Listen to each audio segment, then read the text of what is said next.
আলহামদুলিল্লাহি রাব্বিল আলামিন আসসালাতু ওয়াসসালামু আলা নাবিয়িনা মুহাম্মদ সাল্লাল্লাহু সালামুহু আলাইহি ওয়া আলা আহলিহি ওয়া আজওয়াজিহি ওয়া সাল্লিমান তাসলিমান কাসীরান কাসীরা আম্মা বা'দু আইয়ুহাল আখওয়াতি ইখওয়ানি আসসালামু আলাইকুম ওয়া রাহমাতুল্লাহি ওয়া বারাকাতুহু। আল্লাহ সুবহানাহু ওয়া তাআলা দুই ধরনের ফেরেশতা তৈরি করেছেন। একটিকে বলা হয় মালাইকাতুর রাহমা, আরেকটিকে বলা হয় মালাইকাতুল আযাব। রহমতের ফেরেশতা আর আযাবের ফেরেশতা। এই যে রহমতের ফেরেশতা, এটি মুমিনের কাছে আসে। মুমিনুন তাতুলি মালাইকাতুর রাহমা ক্বাবদা আরওয়াহিহিম। আরেকটি হচ্ছে হাদিসের ভিতরে এসেছে যে কাফের এবং মুনাফিকের আত্মাকে নিতে আসে হচ্ছে আযাব। যেমন ইযা হুদিরাল মুমিনুনা আতাতহু মালাইকাতুর রাহমা বিহারিরাতিন বাইদা। যে যখন কোনো মুমিন মৃত্যুবরণ করে তখন রহমতের ফেরেশতা তার কাছে আসে সাদা রঙের একটি সিল্ক নিয়ে, রেশমি কাপড় নিয়ে সাদা। ফায়াকুলুনা, তারা তখন বলে উখরুজি রাদিয়াতান মারদিয়া আনকি ইলা রাউহিল্লাহ ওয়া রাইহান। যে তখন বলে যে আল্লাহর সন্তুষ্টি সহকারে এ রূহ তুমি চলে আসো রাউহিল্লাহ। এই যে রাউহিল্লাহ, এই কথাটা রহমাতুল্লাহি এর প্রতিশব্দ, মানে এটার একই অর্থ। এইভাবে তখন ফেরেশতারা তাকে বলে ও রব্বি গায়রি গাদবান, এমন রবের দিকে আসো হে আত্মা যে রব তোমার উপরে রাগ করেনি। ফাতাখরুজি কাআতিয়াবি রিহিল মিস্ক, তখন এমন ভাবে রূহটা বের হয় যেমন একটি উত্তম মিস্ক, মানে হচ্ছে এক ধরনের সুগন্ধি। এর যে গন্ধটা যেমন একটা ছোট সুগন্ধি বোতল থেকে, শিশি থেকে যেভাবে বের হয়ে আসে আপোষে, ঠিক সেভাবে বের হয়ে আসে। তারপরে আমরা আরেকটি উদাহরণ দিয়েছি যে দুই ধরনের ফেরেশতা একদিন ঝগড়া করেছিল। ফেরেশতা যে ঝগড়া করে এইটা একটি হাদিসের ভিতরে এসেছে। সেই হাদিসটা হচ্ছে যে লোকটি 99টি খুন করেছিল। এই প্রসঙ্গে বলা বাহুল্য যে আমাদের দেশে নিজামুদ্দিন ডাকাত, নিজামুদ্দিন আউলিয়া, এই ধরনের আবর্জনামূলক অনেকের নাম বলে কিচ্ছা কাহিনী হাসি ঠাট্টা করা হয়। এগুলো করলে কিন্তু খুব গুনাহ হবে।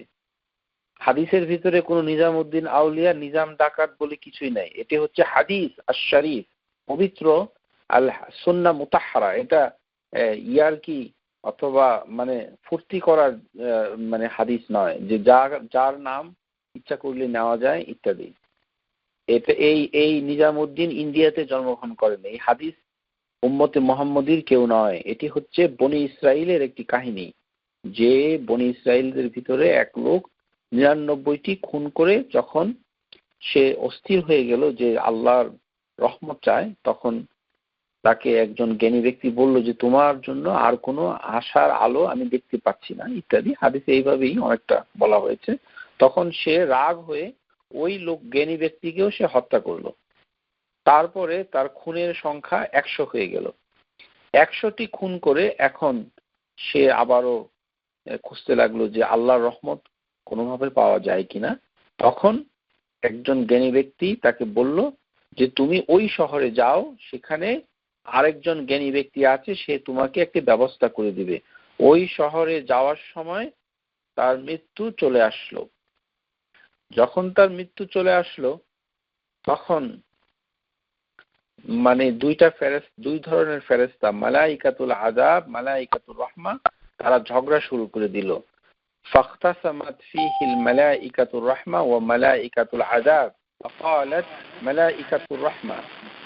তখন রহমতের ফেরেশতা বলল জাআ তাইবান মুকবিলান বিকলবিহি ইলাল্লাহ, যে সে তো তওবা করেছে, আল্লাহর সন্তুষ্টির জন্য সে পথ চলছে, তার মুখোমুখি হয়েছে। আর আযাবের ফেরেশতা বলল, ক্বালাত মালাইকাতুল আযাব ইন্নাহু লাম ইয়ামাল খায়রান কাত, সে তো কোনো ভালো কাজ একটুও করেনি। ফাআতাহুমুল মালাকুন ফি সূরাতি আদামি, তখন আরেকজন ফেরেশতা আসলো যে মানুষের আকার ধারণ করে তার মীমাংসা করার জন্য। কিসু মা বাইনাল আরদাইনি ফা ইলা আইয়াতিহিমা কানা আদনা ফাহুয়া লাহ, যে যে দেশের দূরত্ব কম হবে তার মৃত্যুর স্থান থেকে, সেই জায়গার সে অধিবাসী হবে। ওই ফেরেশতার পরামর্শক্রমে ফাকাসুহু ফাওয়াজাদুহু আদনা ইলাল আরদি আল্লাতী আরাদা, তখন তারা মেপে দেখলো যে শহরের দিকে সে যাচ্ছিল সেই শহরের সাথে ওর দূরত্ব হচ্ছে অল্প। তখন রহমতের ফেরেশতা তার রূহটাকে ধরে নিয়ে গেল। ফাকাবাদাতহু মালাইকাতুর রাহমা। এখান থেকে স্কলার ইবনে হাজার আসকালান রাহিমাহুল্লাহু তাআলা ফি কিতাব ফাতহুল বারি, তার 6 খণ্ড পৃষ্ঠা নাম্বার 517-তে তিনি বলেন, ফাহি ইশারাতুন ইলা আন্না তাইবা ইয়ানবাগি লাহু মুফারাকাতুন আহওয়ালি আল্লাতী ই'তাদাহা ফি জামানিল মা'সিয়াতি ওয়া তাহাওয়ালু মিনহা কুল্লুহা, যে যখন তওবা করে যেই অবস্থার পরিপ্রেক্ষিতে যেখানে সে পাপের কাজ করত, তার উচিত সে জায়গা থেকে চলে আসা, সে জায়গাটা ছেড়ে দেওয়া। মনে করেন আপনি একটা শহরে থাকেন, সেখানে আপনি পাপ কাজ করেন, এখন আল্লাহ আপনাকে কিছু টাকা পয়সা দিয়েছে, এখন ভালো কিছু চাকরি করার সৌভাগ্য, তাহলে উচিত হবে ওই পাপ কাজের জায়গাটা ছেড়ে দিয়ে নতুন একটা চাকরি খুঁজে সেখানে মুভ করে যাওয়া ইত্যাদি, এইটাই বোঝায়। অথবা সেই অবস্থায় না ফিরে যাওয়া, যেই পাপ কাজ যে একবার যেটা করে ফেলেছেন সেটা আবার না করা ইত্যাদি ইত্যাদি। কেননা ওই জ্ঞানী ব্যক্তি তাকে বলেছিল, ওয়ালা তারজিউ ইলা আরদিকা ফা ইন্নাহা আরদুস সু, পাপ কাজের জায়গায় থাকতে নেই, সেখান থেকে চলে আসা উচিত। উদাহরণ হিসাবে আমি কোনো শহরের নাম নিতে চাই না, তারপরেও অপেক্ষাকৃতভাবে কিছু কিছু শহর আছে কিছু কিছু পাপ কাজের জন্য বিখ্যাত, মানে সেখানে আসলে আপনার থাকা তেমন উচিত নয়, উচিত ওই শহর থেকে অপেক্ষাকৃত ভালো জায়গায় চলে যাওয়া যেখানে পাপ কাজটা কম হয়।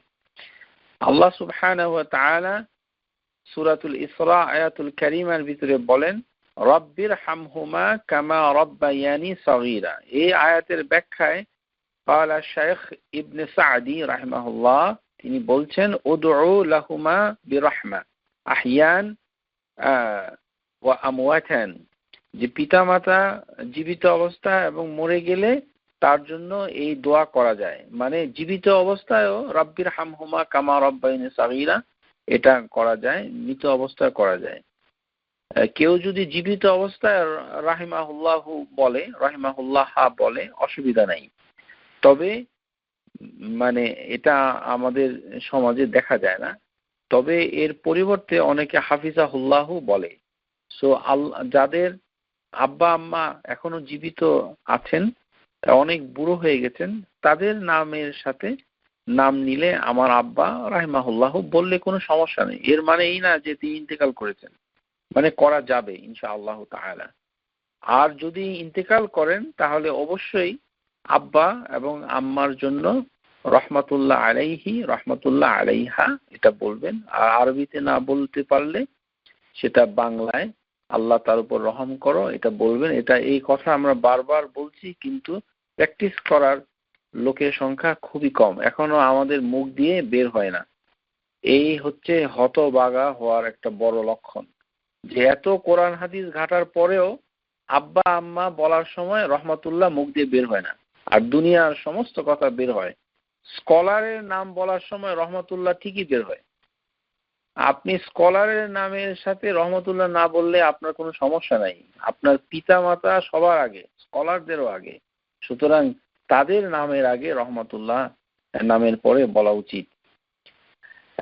যেমন হাদিসের ভিতরে এসেছে,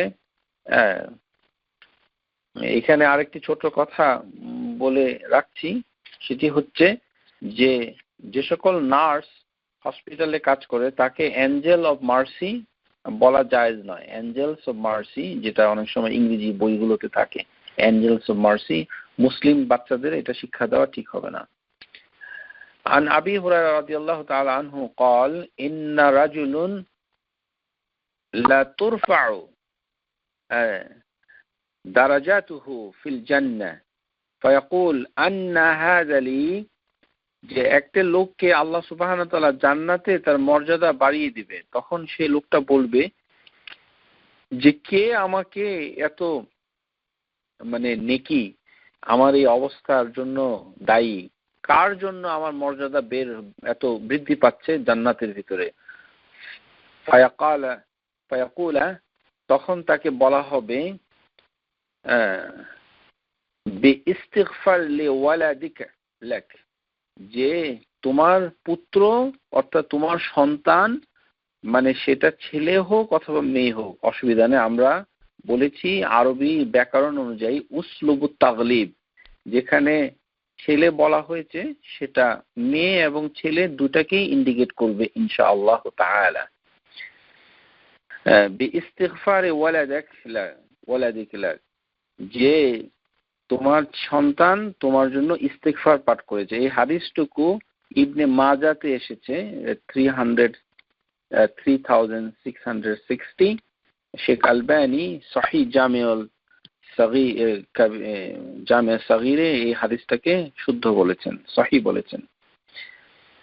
এইটার মানে হচ্ছে যে পিতা মাতার প্রতি ইস্তেগফার কিভাবে পাঠ করবে। আমরা ইতিপূর্বে অনেকগুলো ক্লাসে আস্তাগফিরুল্লাহ বলেছি, কিন্তু আমি অন্য কিতাব আমার নজরে এসেছে, স্কলাররা, অধিকাংশ স্কলার আসলে ওটাকে সমর্থন করেন নাই, যেটা আমি আপনাদেরকে আগে বলেছি।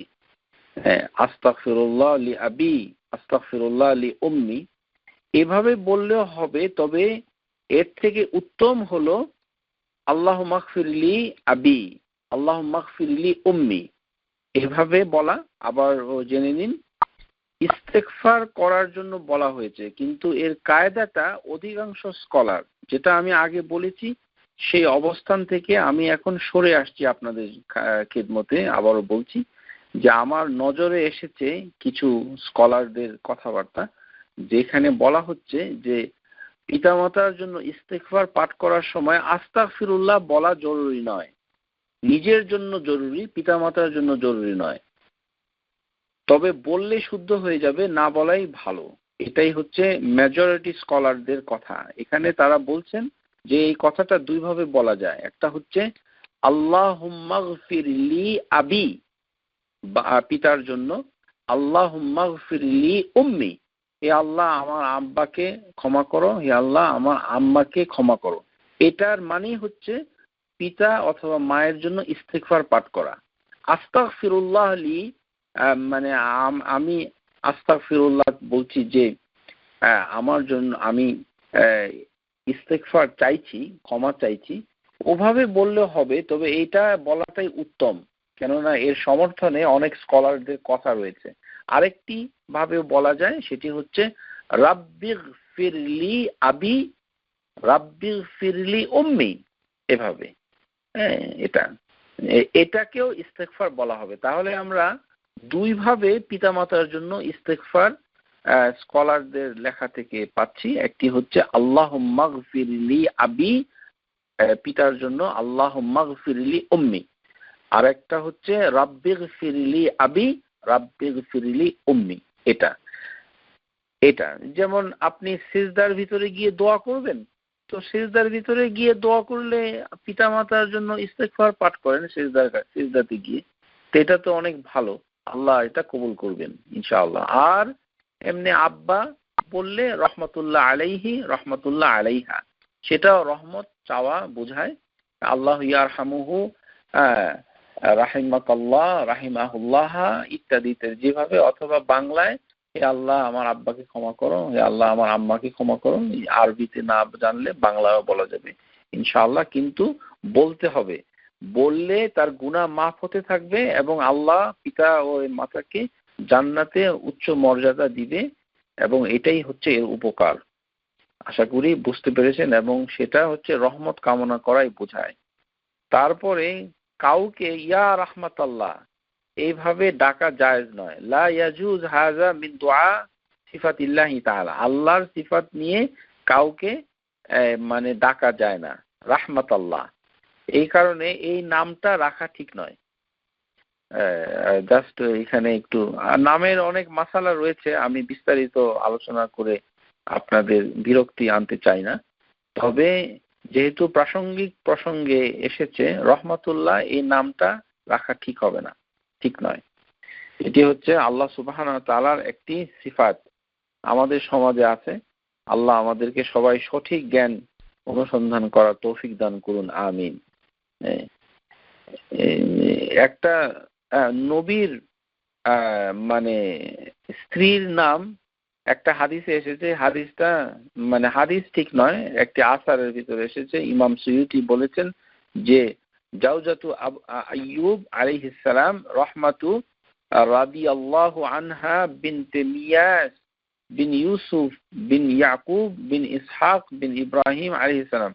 মানে এটা স্কলাররা এখানে এগ্রি করেনি যে রহমা বিনতে মিশা ইবনে ইউসুফ ইবনে ইয়াকুব, রহমা এই নামটা রাখা ঠিক নয়। এটি হচ্ছে বটম লাইন। আশা করি এই জিনিসটাও যখন আপনারা পাবেন কোথাও, মানে রাহমা এটা আল্লাহর একটি বিশেষ গুণাবলী, সিফাত, এটার নাম এভাবে রাখা ঠিক নয়, কারণ এই নামে ডাকা যায় না। ইয়া রাহমাতাল্লাহ এইভাবে কাউকে ডাকা জায়েজ নয়। সুতরাং নাম রাখলে তো ডাকতেই হবে। আশা করি বুঝতে পেরেছেন। এটা চাইতে হয়, এটা একটি দোয়া। আল্লাহ সুবহানাহু ওয়া তাআলা যেটা পছন্দ করেন, এটা যেহেতু পছন্দ করবেন না এবং এটার কোনো দলিল নেই, সুতরাং এটা বলে আল্লাহর অসন্তুষ্টি অর্জন করার কোনো অর্থ হয় না। আশা করি বুঝতে পেরেছেন। তারপরে আল্লাহ সুবহানাহু ওয়া তাআলা যেমন বলেছেন যে, মানে হাদিসের ভিতরে এসেছে সহিহ বুখারীতে, আন আবি হুরায়রা রাদিয়াল্লাহু আনহু قال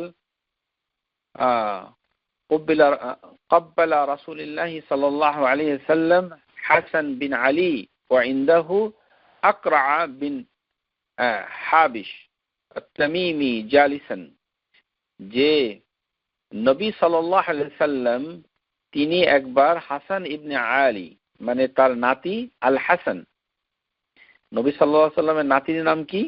আল হাসান। ইমাম হাসান না, দেয়ার ইজ নো ইমাম হাসান ইন হাদিস।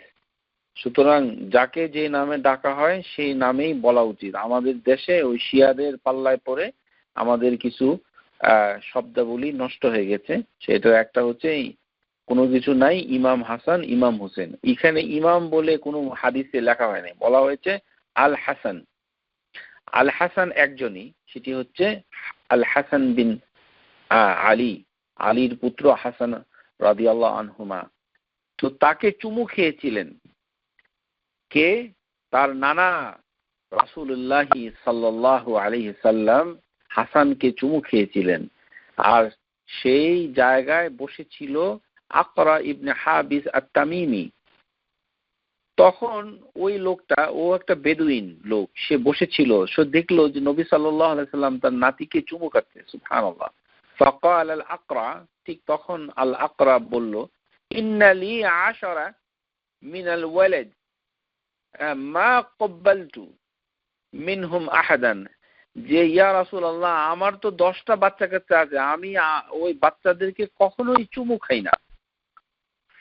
ফানাজারা ইলাইহি রাসূলুল্লাহ সাল্লাল্লাহু আলাইহি ওয়াসাল্লাম, নবী সাল্লাল্লাহু আলাইহি ওয়াসাল্লাম তার দিকে নজর করে তাকালেন, অবাক হলেন।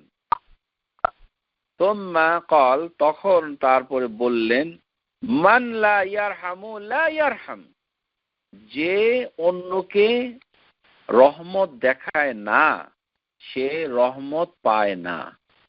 আবার বলছি, মান লা ইয়ারহামু লা ইয়ারহাম, যে অন্যকে রহমত দেখাবে না, মানে চুমু খাওয়া, বাচ্চাদেরকে চুমু খাওয়া এটি হচ্ছে রহমত দেখানো বোঝায় হাদিসের ভাষায়।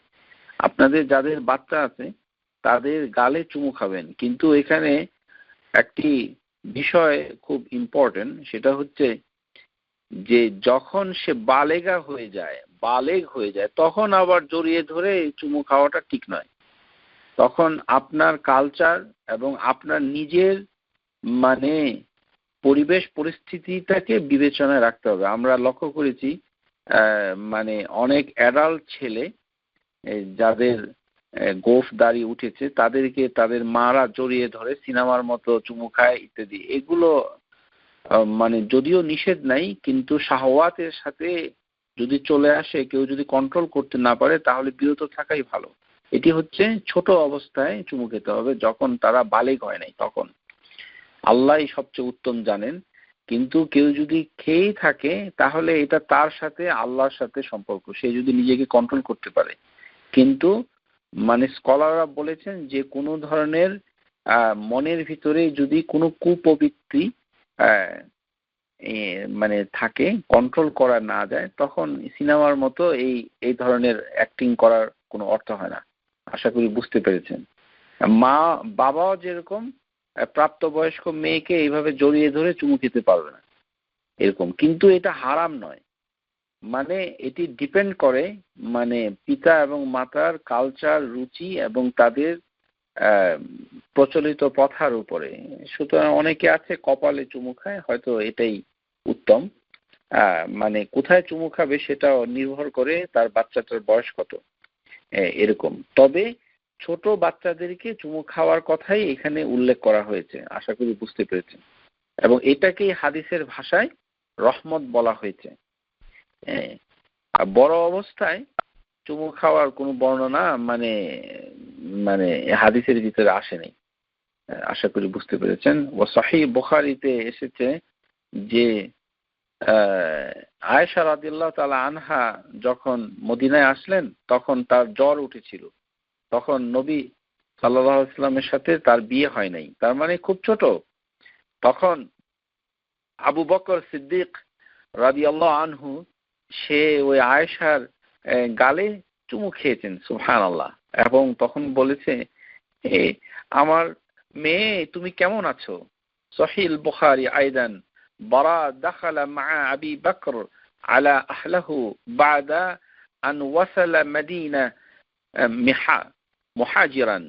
মুহাজির হিসাবে যখন তার পরিবার মদিনাতে আসলো তখন আয়েশার জ্বর হলো। ফাইজা আয়েশাতু ইবনাতিহি মাদ্দাজিআতা قد আসাবাতহা হামা। সে একেবারে মাদ্দাজাতা মানে সে বিছানা শয্যাশায়ী হয়ে পড়লো এবং তার হামা মানে তার একটা জ্বর হলো।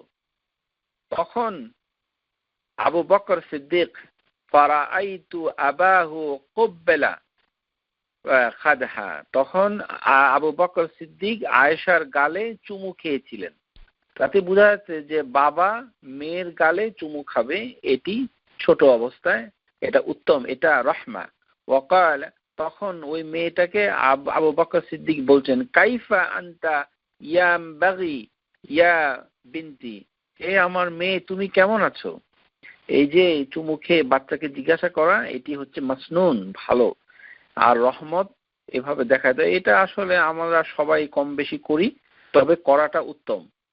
অনেকের বাবা যদি না করে তাহলে স্বামী মানে স্ত্রী স্বামীকে বলবে যে তুমি কেমন বাবা, এটা আড়ালে নিয়ে বলবে যে তুমি তাকে আদর করে চুমু খাও। এইভাবে অনেকে লজ্জায় অনেক সময় মানে চুমু খায় না বাচ্চাদেরকে, তখন বলতে হবে যে হাদিসের ভিতরে চুমু খাওয়াটা, বাচ্চাদের চুমু খাওয়ার কথা এসেছে এবং নবী সাল্লাল্লাহু আলাইহি ওয়াসাল্লাম সেটাকে রহমতের সাথে তুলনা করেছেন।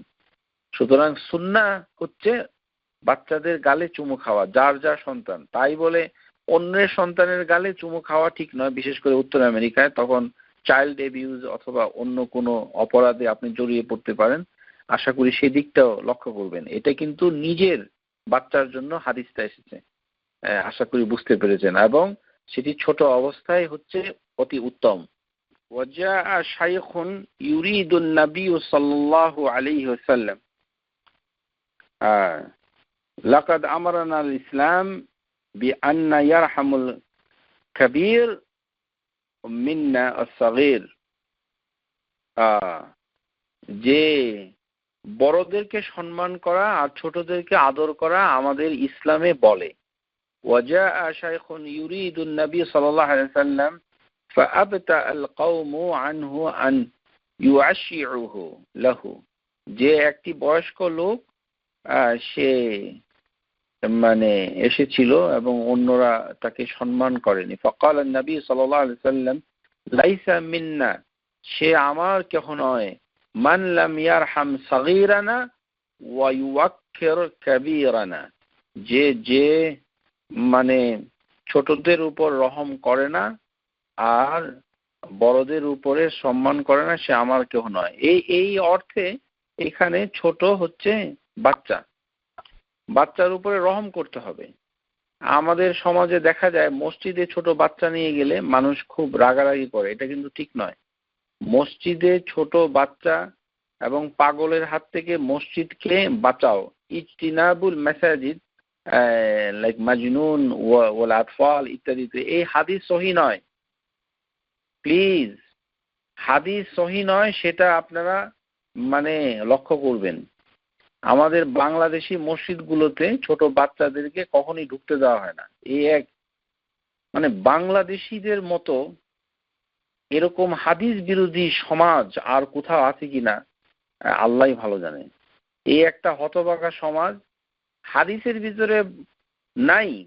একটা যে হাদিসের কথা বলা হয়েছে সেটি হচ্ছে অতি দুর্বল, এটি হাদিস, এটা দলিল নয়।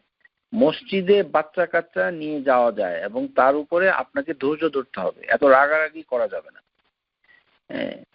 মানে নবী সাল্লাল্লাহু আলাইহি সাল্লাম যখন নামাজ পড়াতেন তখন তিনি বাচ্চাদের কান্নার আওয়াজ পেতেন, এটা হাদিসের ভিতরে আছে। তো বাচ্চার কান্নার আওয়াজ কোথা থেকে আসছে? এটা কি বাসা থেকে না মসজিদ থেকে? মসজিদ থেকে। সুতরাং মসজিদের ভিতরে বাচ্চা নিয়ে যাওয়া যায়, এটা কোনো সমস্যা না, এটা জাওয়াজ। এবং নিয়ে গেলে বাচ্চাদের উপরে রহম করতে হবে ইত্যাদি। ইমামেরও উচিত নামাজটা সংক্ষিপ্ত করা। ইমাম সাহেব যে লম্বা কেরাত ধরেন আর কোনো খবর থাকে না, এটাও খারাপ। ইমাম সাহেবেরও এই ধরনের যোগ্য ইমাম নিয়োগ করা উচিত। আমাদের হতভাগা দুই ধরনের, একটা হচ্ছে আমরা জ্ঞানের দিক থেকে হতভাগা, আমরা জানি না, আর একটা হচ্ছে আমাদের সমাজে ইমামগুলি কিছুই জানে না অথবা খুব কম জানে, দুইটার একটা। তো উনি নামাজ পড়তেছে আর কোনো হুঁশ নাই, এদিকে বাচ্চারা দৌড়াদৌড়ি করতেছে, করতেছে, ধমক দিচ্ছেন। ধমক দেওয়াটা উচিত নয়, কারণ তাদের উপরে রহম করতে হবে, এটাই হাদিসে বলা হচ্ছে। মানলাম ইয়ার হাম সাগীরানা, সেই ব্যক্তি কেউ আমার নয় যে বাচ্চাদেরকে রহম করে না। বাচ্চাদের রহম করা মানেটা কি? নিজের বাচ্চা হলে চুমু খেতে হয় আর অন্যের বাচ্চা হলে মাথায় হাত বুলিয়ে দিতে হবে, অথবা তার উপরে রাগারাগি করা যাবে না। আশা করি বুঝতে পেরেছেন। মসজিদে নিয়ে গেলে এতে কোনো গুনাহ হবে না। হ্যাঁ, এটা হচ্ছে তারবিয়া, লালন পালনের উপরে পড়বে। অবশ্যই যে সকল বাচ্চা অত্যন্ত মানে গন্ডগোল করে, যাদের অসুখ রয়েছে ADHD মানে attention deficit hyper activity disorder, এটা অনেক বাচ্চার থাকতে পারে। যে বাচ্চা প্রতি মিনিটে প্রায় 1 থেকে 2 বার নড়ে যায়, জায়গা থেকে দৌড়াদৌড়ি করে, এই ধরনের চঞ্চল বাচ্চাকে ডাক্তার দেখাতে হবে, চিকিৎসা করাতে হবে। তাকে অবশ্য মসজিদে নিয়ে যাওয়াটা ঠিক নয়, এটি অবশ্য একটি সহি কথা। অসুস্থ বাচ্চা, অসুস্থতা বিভিন্ন ধরনের, সাইকিয়াট্রিক্যালি অসুস্থতাও অসুখ। তো একটা বাচ্চা যে ADHD যা অসুখে ভুগছে, সেই বাচ্চাটা, একটা বাচ্চাই হয়তো সমস্ত মসজিদের পরিবেশ নষ্ট করে দিতে পারে, এটাও কিন্তু আপনাদের নজরে রাখতে হবে। কিন্তু কোনো বাচ্চা যদি গন্ডগোল না করে, স্বাভাবিক ভাবে একটু এদিক সেদিক যায়, তাহলে সেটাকে আমাদের সহ্য করতে হবে, তার প্রতি স্নেহ দেখাতে হবে। আর যে বাচ্চার মানসিক সমস্যা আছে, যেমন ADHD যদি থাকে, তাহলে সে বাচ্চা চিকিৎসা করাতে হবে। তাকে বারবার মসজিদে গিয়ে অন্য মানুষের বিরক্তি উৎপাদন করা ঠিক হবে না। আশা করি বুঝতে পেরেছেন। প্রাসঙ্গিক ক্রমে বলে ফেললাম, এটি বোঝা অত্যন্ত জরুরি ছিল, বোঝা উচিত। কারণ দেখা যায় যে সব বাচ্চা মসজিদে তেমন গন্ডগোল করে না, দু একজন, এবং তারা তাদের মানসিক সমস্যা আছে বলে আমি সাইকিয়াট্রিস্ট হিসাবে আপনাদেরকে পরামর্শ দিয়ে রাখছি অ্যাডভান্স, যে খুব সম্ভবত তার ADHD আছে, তার জন্য রিটালিন অথবা অন্য কোনো স্টিমুল্যান্ট, মিথাইলফেনিডেট, এই ধরনের কোনো ওষুধ খাওয়ালে তার ইমপ্রুভ করবে, এই সিমটমগুলো ইমপ্রুভ করবে, সেই বাচ্চাকে চিকিৎসা করা উচিত। তারপরে হাদিসের ভিতরে এসেছে রাসূলুল্লাহ সাল্লাল্লাহু আলাইহি ওয়াসাল্লাম বলছেন, লা তাদখুলুল মালাইকাতু বাইতান ফিহি কালবি ওয়ালা সূরা, যেই ঘরের ভিতরে ছবি থাকে অথবা যেই ঘরের ভিতরে কুকুর থাকে সেই ঘরে রহমতের ফেরেশতা প্রবেশ করে না। মালাইকাতুর রাহমা, এই যে রহমতের প্রবেশ করে না। এখন এই বাসার ভিতরে ক্যালেন্ডারে মানুষের ছবি থাকলে আপনাদের উচিত ওই ছবিটার মাথাটা বিকৃত করে দেওয়া, মানে ওখানে একটা স্টিকার লাগিয়ে দেওয়া যেন এটা বোঝা না যায়, অথবা কালি দিয়ে এটাকে বিকৃত করে ফেলা, অথবা কাগজটা তুলে ফেলা ইত্যাদি। কিন্তু ছবি ঘরের ভিতরে মানে যদি থাকে, যেমন টাকার ভিতরে ছবি আছে, পাসপোর্টের ছবি আছে, এগুলো মানে আল্লাহ সুবহানাহু ওয়া তাআলা আমাদের মানে সামর্থ্যের উপরে আমাদের দায়ী করবেন না ইনশাআল্লাহ তাআলা। কিন্তু এগুলো ছাড়া মানে ছবি, মানুষের ছবি, যেমন পিতামাতা ইন্তেকাল করেছে তাদের ছবি ওইভাবে টাঙ্গিয়ে না রাখাটাই ভালো, উত্তম। যদি পিতামাতার ছবি থাকে তাহলে ছোট অ্যালবামের ভিতরে ছোট করে নেগলিজেন্ট ভাবে রেখে দিতে পারেন, হিস্ট্রিক্যাল ডকুমেন্ট হিসাবে যদি কেউ দেখতে চায় ইত্যাদি, এইভাবে। কিন্তু একেবারে টাঙ্গিয়ে রাখাটা ঠিক নয়, কেননা ওখানে ওই ঘরের ভিতরে মালাইকাতুর রাহমা প্রবেশ করে না ইত্যাদি। কুকুর মানে পালার ব্যাপারে ইসলামে নিষেধ করা হয়েছে। ফাকাদ হারামাল ইসলাম ইকতানাউল কালবি ইল্লা কালবুল হিরাসা ও কালবুস সাইদ। কালবুস সাইদ মানে হচ্ছে যে শিকারী কুকুর, অথবা হিরাসাল কালব মানে হচ্ছে যারা পাহারা দেয়। পাহারা দেওয়ার কুকুর, আমাদের দেশে পাহারা দেওয়ার জন্য অনেক গৃহস্থের বাড়িতে কুকুর থাকে, সেটা হারাম নয়, সেটা হালাল। আর যদি শিকারী কুকুর অবশ্য আমাদের দেশে নাই, আমাদের কোনো কুকুরই বাংলাদেশের আল্লাহর রহমতে শিকার করে না, আমরা নিজেরাই তীর ধনুক অথবা বন্দুক দিয়ে অথবা অন্য কিছু দিয়ে শিকার করি ইনশাআল্লাহ তাআলা। শুধু আমাদের কুকুরের প্রয়োজন নেই, শুধু পাহারা দেওয়ার জন্য কুকুর আমাদের দেশে আছে, সেটা হালাল। এটা ছাড়া অন্য কোনো কারণে পেট অ্যানিমেল হিসাবে কুকুর রাখাটা জায়েজ নয়। লা তাদখুলু মালাইকাতু বাইতান ফিহিল কালবুন, যে ঘরে কুকুর থাকে, সেটা এই হাদিসটার ভিতরে শুধু কুকুরের কথাটা এসেছে, হ্যাঁ, ছবির কথাটা নাই, কিন্তু ছবি অন্য হাদিসে এসেছে। আশা করি বুঝতে পেরেছেন। মানে বড় ধরনের ছবি আর কুকুর বাসায় রাখলে সেটা ফেরেশতা আসবে না। এখন কুকুর যদি কারোর বাসায় থাকে, এখানে প্রিয় শ্রোতা আপনাদের খেদমতে বলছি, কারোর বাসায় যদি কুকুর থাকে সেখানে আপনি বেড়াতে যেতে পারেন, অসুবিধা নেই। কেননা কুকুর থাকলেই সেটাকে ঘৃণা করতে হবে এমনটি নয়, এতে আপনাকে বুঝতে হবে। এখানে আবার অতিরিক্ত করা যাবে না। যেমন কিছু ট্যাক্সি ড্রাইভার ভাই, আমি একটা শহরের কথা জানি, নিউ অরলিন্স, সেখানে একজন ট্যাক্সি ড্রাইভার একবার একটি গার্ড ডগ, যে অন্ধ লোক যে পথ চলে তার একটা কুকুর থাকে, সে অন্ধকে চালায়, সেই কুকুর সহ সে ট্যাক্সিতে উঠতে চেয়েছিল। ট্যাক্সি ড্রাইভার ভাই, উনি মুসলিম ছিলেন, তিনি ওই প্যাসেঞ্জারকে নিতে অস্বীকার করেন, তখন তাকে নিউ অরলিন শহরে তাকে জেলখানায় থাকতে হয়েছিল, তাকে পুলিশ অ্যারেস্ট করেছিল, বন্দি করেছিল, কেননা এটি হচ্ছে নিয়ম লঙ্ঘন। এই ধরনের আচরণ করা যাবে না, কেননা কুকুর হারাম, কিন্তু কুকুর অ্যাবসলিউটলি হারাম নয়। পাহারা দেওয়ার জন্য, শিকারের জন্য দুই কারণে কুকুর রাখা যাবে সেটি। সুতরাং কুকুরকে ঘৃণা করা যাবে না। এটা কুকুরের লালা লাগলে শুধু এটা নাপাক হয়, তার মানে কুকুরের শরীর নাপাক নয়। হ্যাঁ, এখানে যদি টাচ লাগে তাহলে এটার কোনো সমস্যা নেই, এটা হচ্ছে তার লালাটা। এই যদি আর কারো যদি ফোবিয়া থাকে তাহলে সেটি ভিন্ন কথা। এই কারণে কুকুরকে যে ব্যক্তি পানি খাইয়েছিল আল্লাহ সুবহানাহু ওয়া তাআলা তাকে রিওয়ার্ড দিয়েছেন।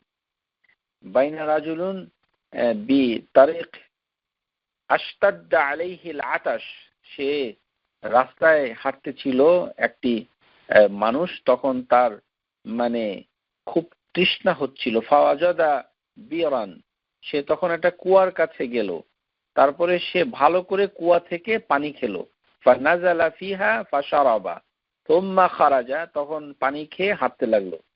তখন সে দেখলো ফাইজা কালবুন ইয়ালহাতু ইয়াকুলু তারা মিনাল আতাশ, যে একটি কুকুর সে রোদে মানে তৃষ্ণায় জিহ্বা বের করে হা হা করছে, মানে তৃষ্ণার্ত কুকুর। ফাকালা রাজুল, সে লাকাদ বালাগা হাযাল কালবা মিনাল আতাশ মিসলু আল্লাযী কানা বালাগা মিন্নি, যে কুকুরটা সে আমার মতোই তৃষ্ণার্ত হয়ে পড়েছে। তখন সে মানে একটা জুতা বের করে সেই কুয়াতে ফেলে দিল।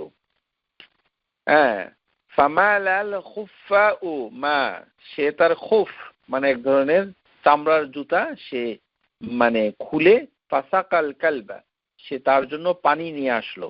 ফাশাকারাল্লাহু লাহু, তারপর সে মানে তাকে খাওয়ালো, এই জুতা দিয়ে পানি তুলে ওই কুকুরটাকে সে খাওয়ালো। এই আল্লাহ সুবহানাহু ওয়া তাআলার মানে শুকর আদায় করলো। ফাগাফারা লাহু, আল্লাহ তাকে ক্ষমা করে দিলেন। ক্বালু ইয়া রাসূলুল্লাহ ওয়া ইন্না লানা ফিল বাহাইম আজরান, যে ইয়া রাসূলুল্লাহ, যে মানে প্রত্যেকটি ভালো কাজের জন্য এরকম পুরস্কার রয়েছে।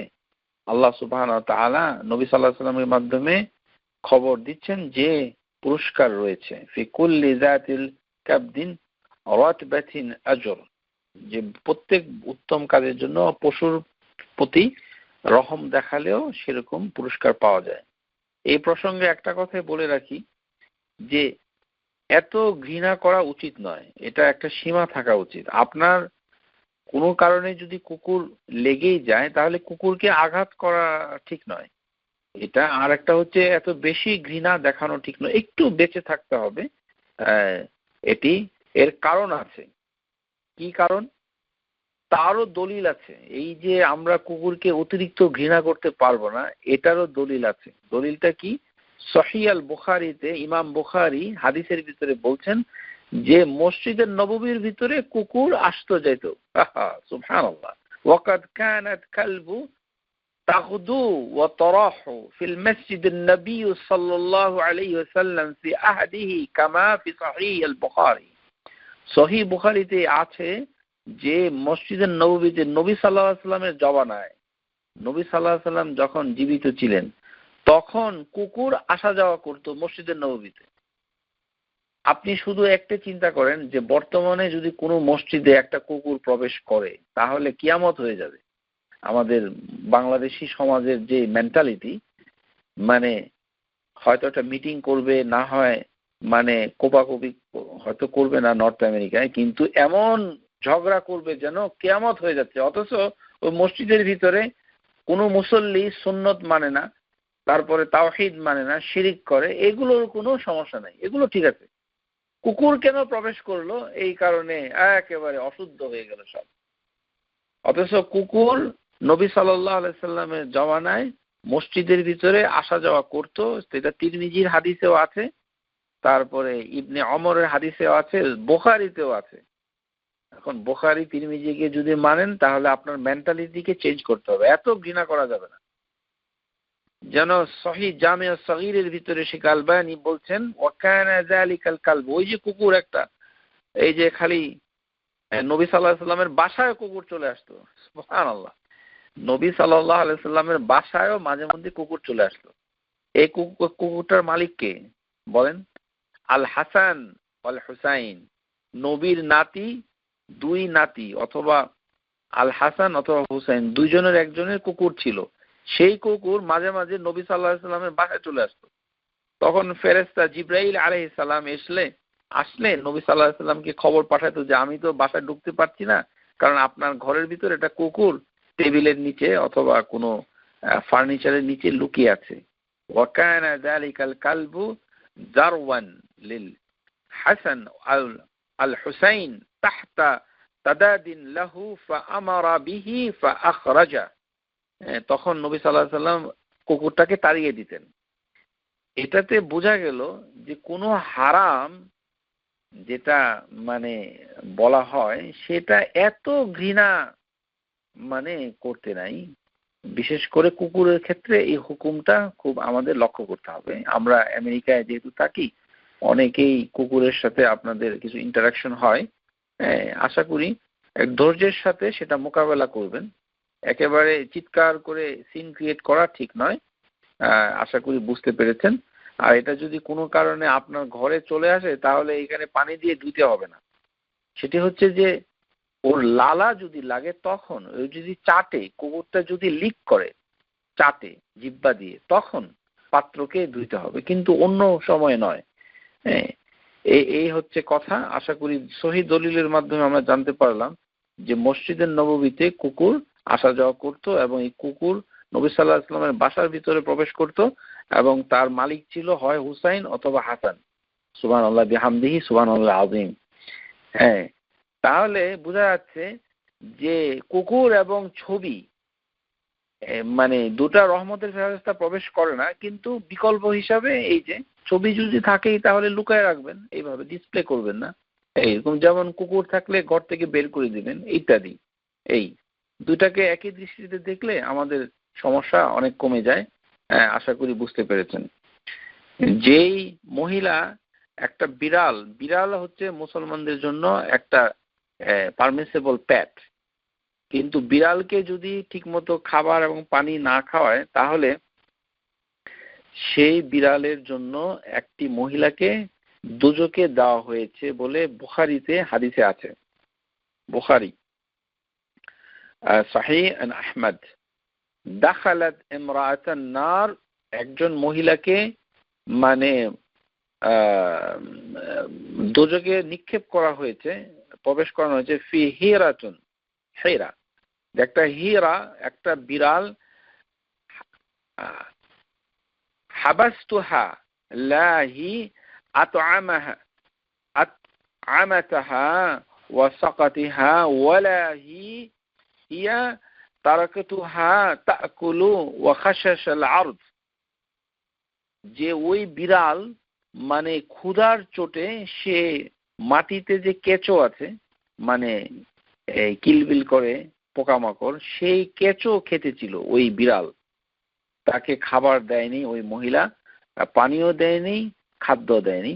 তখন এই অপরাধে আল্লাহ সুবহানাহু ওয়া তাআলা ওই মহিলাকে দোজখে নিক্ষেপ করেছে। এই কারণে মানে পশু পাখির উপরে রহম করলে আল্লাহ আপনার উপর রহম করবে ইনশাআল্লাহ। তাই বলে কুকুরকে খাবার দিতে যাবেন না ইচ্ছা করে, কারণ সে আপনার হাতে সে লিক করতে পারে ইত্যাদি। মানে জিনিসটা আপনার মানে বিবেচনায় রাখতে হবে যে বিড়ালের সাথে আপনি ভালো সম্পর্ক রাখতে পারেন, তাতে বিড়ালের লালা মানে কোনো অপবিত্র নয়, সুতরাং আপনার কোনো সমস্যা নাই। অন্য অন্য প্রাণীর ভিতরে বিড়াল আপনার জন্য ঠিক আছে। আশা করি বুঝতে পেরেছেন। রহমত একটি জায়গায় মানে বিছিয়ে আছে, সেই জায়গাটার নাম কি? এটা হচ্ছে আপনাদের জন্য কুইজ, একটি প্রশ্ন। তুবা লিশাম فقال رسول الله صلى الله عليه وسلم فقلنا لأي ذلك يا رسول الله قال لأن ملائكة الرحمن باسطة أجنحتها عليها هذا الحديث صحيح তিরমিজিতে আছে যে বিলাদুশ শাম, আমরা আজকের জমানায় যেটাকে সিরিয়া বলি, গ্রেটার সিরিয়া, ফিলিস্তিন প্যালেস্টাইনের কিছু অংশ, জর্ডানের কিছু অংশ, আর লেবাননের কিছু অংশ ইনশাআল্লাহ তাআলা, আর হচ্ছে পুরো সিরিয়া। এই যে সিরিয়া এবং আশেপাশের কয়েকটি দেশের অংশ বিশেষে এই জায়গাটাকে বলা হয় বিলাদুশ শাম। হাদিসের ভিতরে এসেছে যে এই জায়গাতে আল্লাহ সুবহানাহু ওয়া তাআলার রহমতের ফেরেশতা ডানা মেলে থাকে। সুবহানাল্লাহ, আমরা কোথায় এসেছি? আমাদের ভাগ্য কত খারাপ! আমাদের কি ইচ্ছা হয় না ওই দেশে মানে মাইগ্রেট করা? যদিও ওই দেশের অবস্থা ভালো না, সেই কারণে সেখানে যাওয়ার নিরাপদ নয়, কিন্তু লেবানন, তারপরে হচ্ছে জর্ডান, ওই সকল দেশে মানে যদি কেউ যায় তাহলে জানতে হবে যে বিলাদুশ শাম, হাদিসের ভাষায় যেটাকে বিলাদুশ শাম বলা হয়, সেখানে রহমতের ফেরেশতা ডানা মেলে থাকে।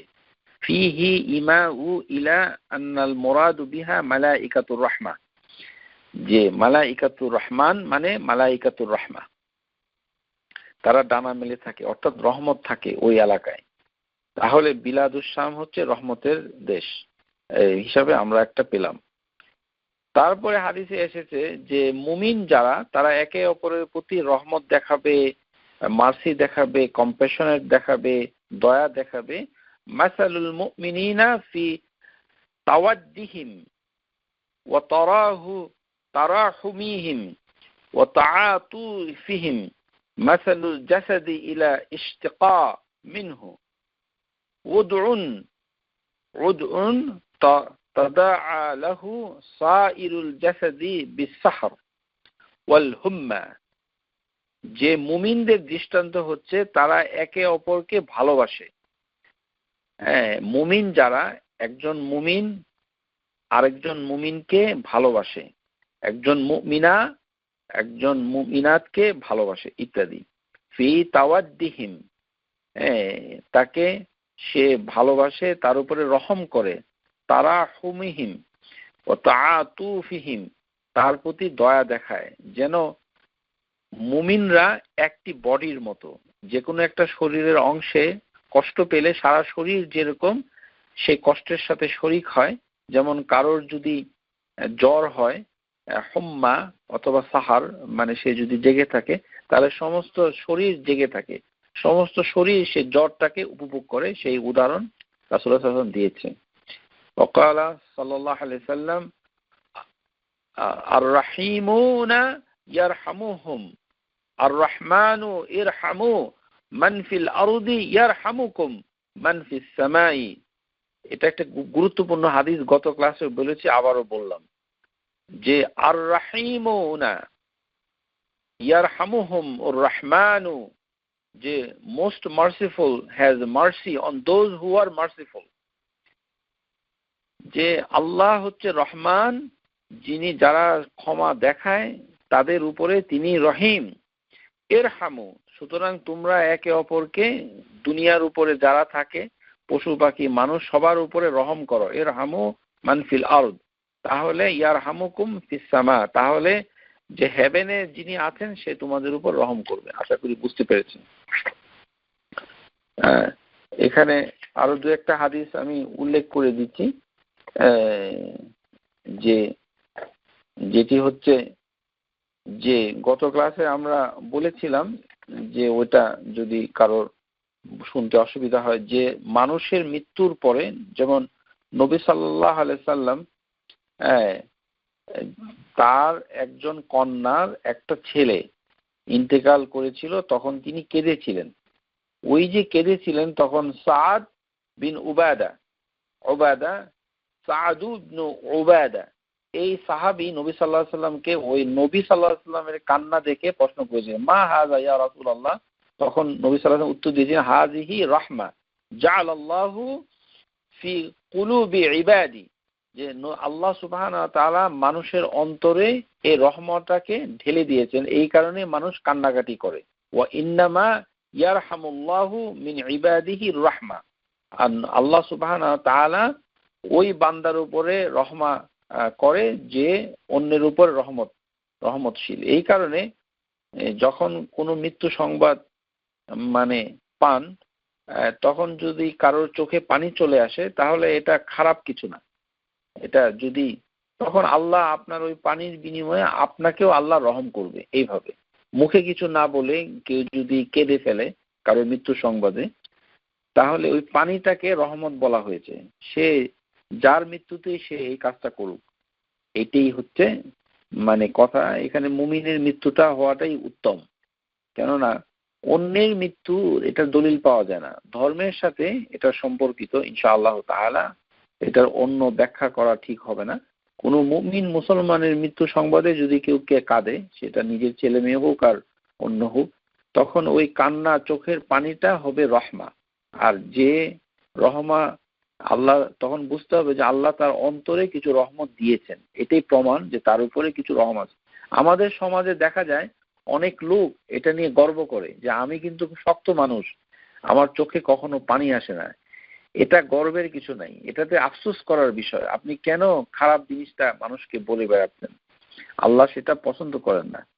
আপনাকে চিন্তা করতে হবে যে আপনি যে কাঁদতে পারছেন না, একটু মানে চোখে পানি আসছে না, কাদাটা ঠিক নয়, মানে পানি আসাটা, সেটা হচ্ছে যে আপনার অন্তরে রহমত কিছুটা কম, সেটা দেখা যাচ্ছে। আশা করি বুঝতে পেরেছেন। যেটা নবী সাল্লাল্লাহু আলাইহি সাল্লাম মানে বলেছেন যে ওই যে বেদুইন যে বলেছিল যা আরাবিয়ুন ইলা নবী সাল্লাল্লাহু আলাইহি সাল্লাম, যে বেদুইন নবী সাল্লাল্লাহু আলাইহি সাল্লামকে বলেছিল ফাকালা তুকাব্বিলুনা সিবিয়ান, নবী সাল্লাল্লাহু আলাইহি সাল্লাম তাকে বলেছিল তুমি কি তোমার বাচ্চাদেরকে চুমু খাও না? ফামা নুকাল্লিবুহুম, সে বলেছে না আমি তো কোনো চুমু খাই না। তখন নবী সাল্লাল্লাহু আলাইহি সাল্লাম ওই বেদুইনকে বলেছিল আও আমলিকু লাকা আন নাযআল্লাহু মিন কলবিকা রাহমা, আমি কি করতে পারি, আল্লাহ যদি তোমার অন্তর থেকে রহমত তুলে নেয় তাহলে আমি কি করতে পারি? আবারও বলছি, হাদিস সহিহ বুখারী, হাদিস নাম্বার 5652। মানে কোনো মানুষের চোখে পানি আসা, ছোট বাচ্চাকে চুমু খাওয়া, এগুলি হচ্ছে রহমতের নিদর্শন। এখন কেউ যদি মানে তার অন্তরে রহমত না থাকে, রহম না থাকে, সে কাঁদে না, সে এটা নিয়ে আবার বড়াই করে, এটা লজ্জার বিষয়। এটা বলাই ঠিক না। আমরা অনেক সময় দেখি এটা বলে অনেকে, যে এই ধরনের কথাবার্তা যারা বলে তাদেরকে সতর্ক করে দিতে হবে যে এই কথা আপনি বলছেন, এটা আপনার দুর্ভাগ্য, এটা আপনি প্রত্যাহার করুন, রিপিট করবেন না, কাউকে বলবেন না যে আপনার চোখে পানি আসে না, এটা বলবেন না। আর আপনার চোখে যদি পানি নাও আসে, আপনি যদি বাচ্চাকে চুমু খেতে নাই পারেন, তাহলে শুনে রাখুন নবী সাল্লাল্লাহু আলাইহি সাল্লাম ওই ধরনের লোককে কি বলেছে, আও আমলিকু লাকা আন্না আল্লাহু মিন কাবলিকার রাহমা, আল্লাহ সুবহানাহু ওয়া তাআলা যদি কারোর অন্তর থেকে রহমত তুলে নেয় তাহলে আমি কি করতে পারি? নবী সাল্লাল্লাহু আলাইহি সাল্লাম তার দায়িত্ব নিচ্ছে না, তার উপরে কোনো রহমতের দোয়া করছে না। নবী সাল্লাল্লাহু আলাইহি সাল্লাম তার জন্য আফসোস করছে যে আমি কি করব। তাতে বোঝা যাচ্ছে যে মানুষের ভিতরে কিছু কিছু মানুষ এরকম অন্তরে হয়তো রহমত কম, সেই কারণে তার উচিত অন্যের, যার রহমত কম তার উচিত যে সে অন্য মানুষের উপরে দয়া করবে, রহম করবে, তাহলে তার ভিতরে আল্লাহ সেটা ঢেলে দিবে ইনশাআল্লাহ। বুঝতে পেরেছেন?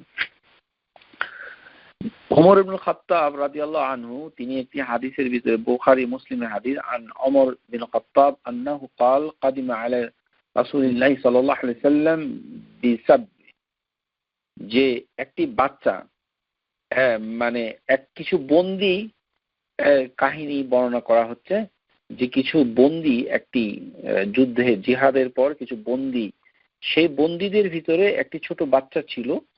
ফাইজা ইমরাআতুন মিন সাব্বি তাবতাগি, যে ওই একটা মহিলা ছিল বন্দীদের ভিতরে, বন্দিনী, সে ওই বাচ্চাটাকে খুঁজতেছিল।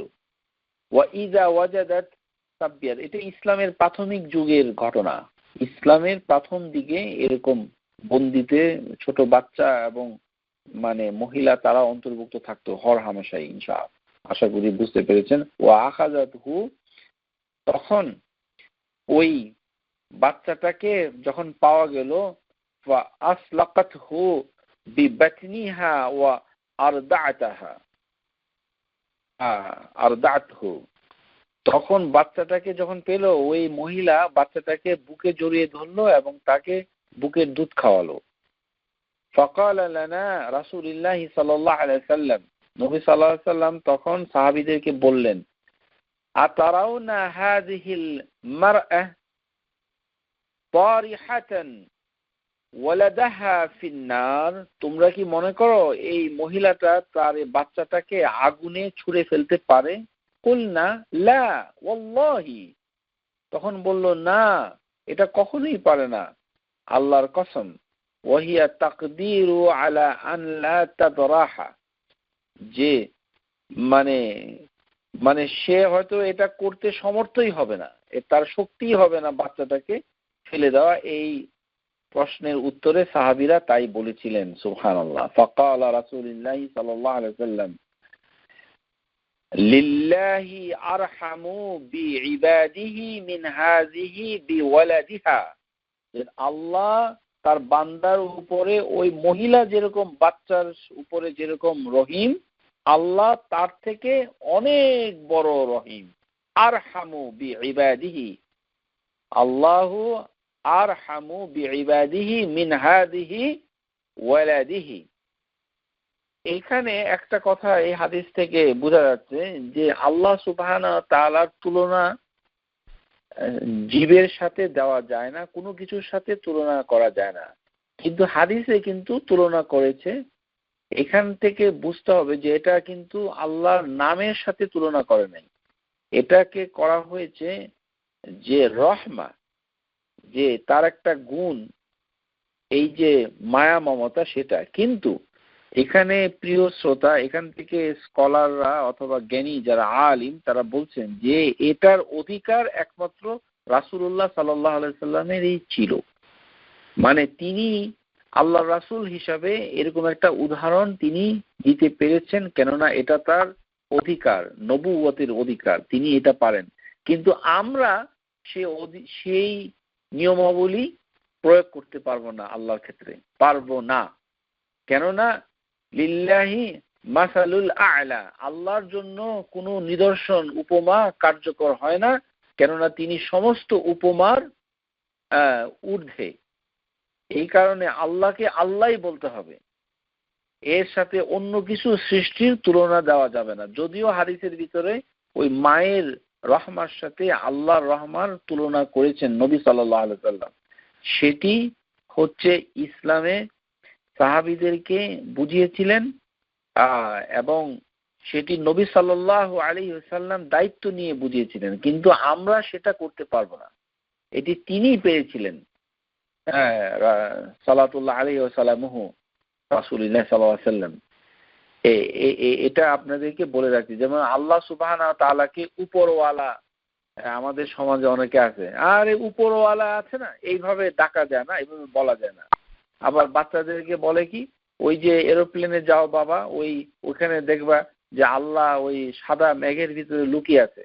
এরকম মানে অসভ্য কথাবার্তাগুলো আমাদের বাচ্চাদেরকে শেখানো হয়, এগুলো সবই নিষেধ। উপরওয়ালা, এই ওয়ালা, সেই ওয়ালা, এইভাবে আল্লাহকে বলা যায় না। কি সৃষ্টিকর্তা, দোয়ায় ভালো আছি, সৃষ্টিকর্তা কোনো দোয়া করে না, হুই সৃষ্টিকর্তা, সৃষ্টিকর্তা বলে কিছুই নাই। এটি হচ্ছে আল্লাহু খালিক, আল্লাহর আল খালিক হচ্ছে তার একটি নাম।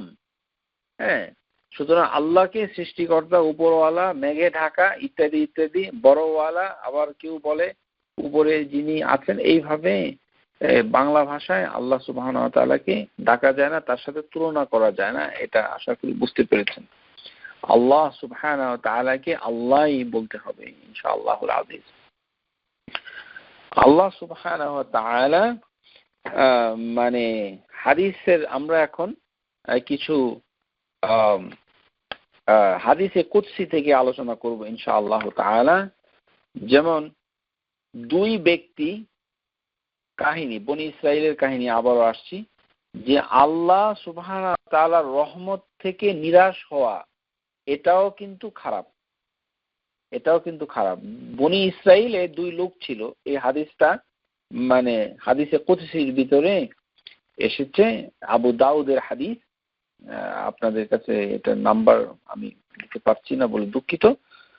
কানা রাজুলান ফি বানি ইসরাঈলা মুতাওয়াখিয়ান আহাদুহুমা ইউযনিবুল আখিরা মুজতাহিদুন ফিল ইবাদাতি ফাকানা, মানে এটা অনেক লম্বা হাদিস, আমি যেটা সংক্ষেপে বলতে চাই যে বনি ইসরাইলে দুই লোক ছিল। একটা লোক খালি গুনাহ করত, আর একটা লোক খুব আল্লাহর ইবাদত করত। যে ইবাদত করত সে যেহেতু ইবাদত করছে, সে মনে করছে যে আল্লাহ সে অনেক প্রিয় বান্দা। সুতরাং যে গুনাহ করছে তাকে একদিন সে বলে ফেললো, ওয়াল্লাহি লা ইয়াগফিরুল্লাহু লাক, আল্লাহর কসম তোমাকে আল্লাহ আর ক্ষমা করবে না। আমরা কিন্তু অনেকে এইভাবে বলে ফেলি।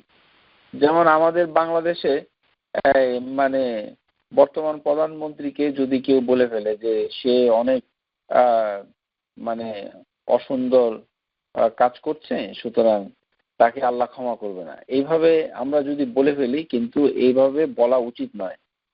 যে যত বড় গুনার কাজই করুক না কেন, যত অপরাধী করুক না কেন, আপনি ওই ব্যক্তি সম্পর্কে, কোন ব্যক্তি সম্পর্কে আপনি কখনো এই কথা বলতে পারেন না, ওয়াল্লাহি লা ইয়াগফিরুল্লাহু লাক, হ্যাঁ, আও লা ইউদখিলা লাকাল্লাহু জান্নাহ, যে আল্লাহ তোমাকে জান্নাতে প্রবেশ করাবে না। আমাদের সমাজে এরকম অনেকে বলে ফেলে। কিন্তু প্রিয় শ্রোতা যারা শুনছেন, এই বনি ইসরাইলের কাহিনী হাদিসে কুদসির অংশ। সুনান আবি দাউদের ভিতরে হাদিসটা বর্ণিত হয়েছে। ফাকাবিদা আরওয়াহুমা, তখন তার মৃত্যু হলো এবং তার রূহকে নিয়ে যাওয়া হলো ইনদা রাব্বিল আলামিন। ফাকালা লিহাযাল মুজতাহিদ আকুনতা বি আলিমান, তখন ওই মানে লোকটাকে আল্লাহ সুবহানাহু ওয়া তাআলা বলল যে were you assured of me, were you having a power, what was in my hand, তুমি কি জানো যে তুমি কি বলেছো তোমার আমার কি ক্ষমতা আছে, আকুনতা আলা মা ফি ইয়াদি কাদিরান, মানে এই ধরনের কথাবার্তা বলা ঠিক নয়। এটাই হাদিসের শিক্ষা এখানে। ওয়াকালা লিল মুজনিবি, ওই পাপী লোকটাকে আল্লাহ সুবহানাহু ওয়া তাআলা তখন বলে ইযহাব ফাদখুলিল জান্নাহ বিরাহমাতি, যে হে পাপী তুমি জান্নাতে প্রবেশ করো আমার রহমতের মাধ্যমে। আর ওই যে লোক যে বলেছিল যে তোমাকে আল্লাহ ক্ষমা করবে না, তোমাকে জান্নাতে প্রবেশ করবে না, সেখানে তাকে বলা হলো ইযহাবু বিহি ইলান নার, তুমি আগুনে প্রবেশ করো।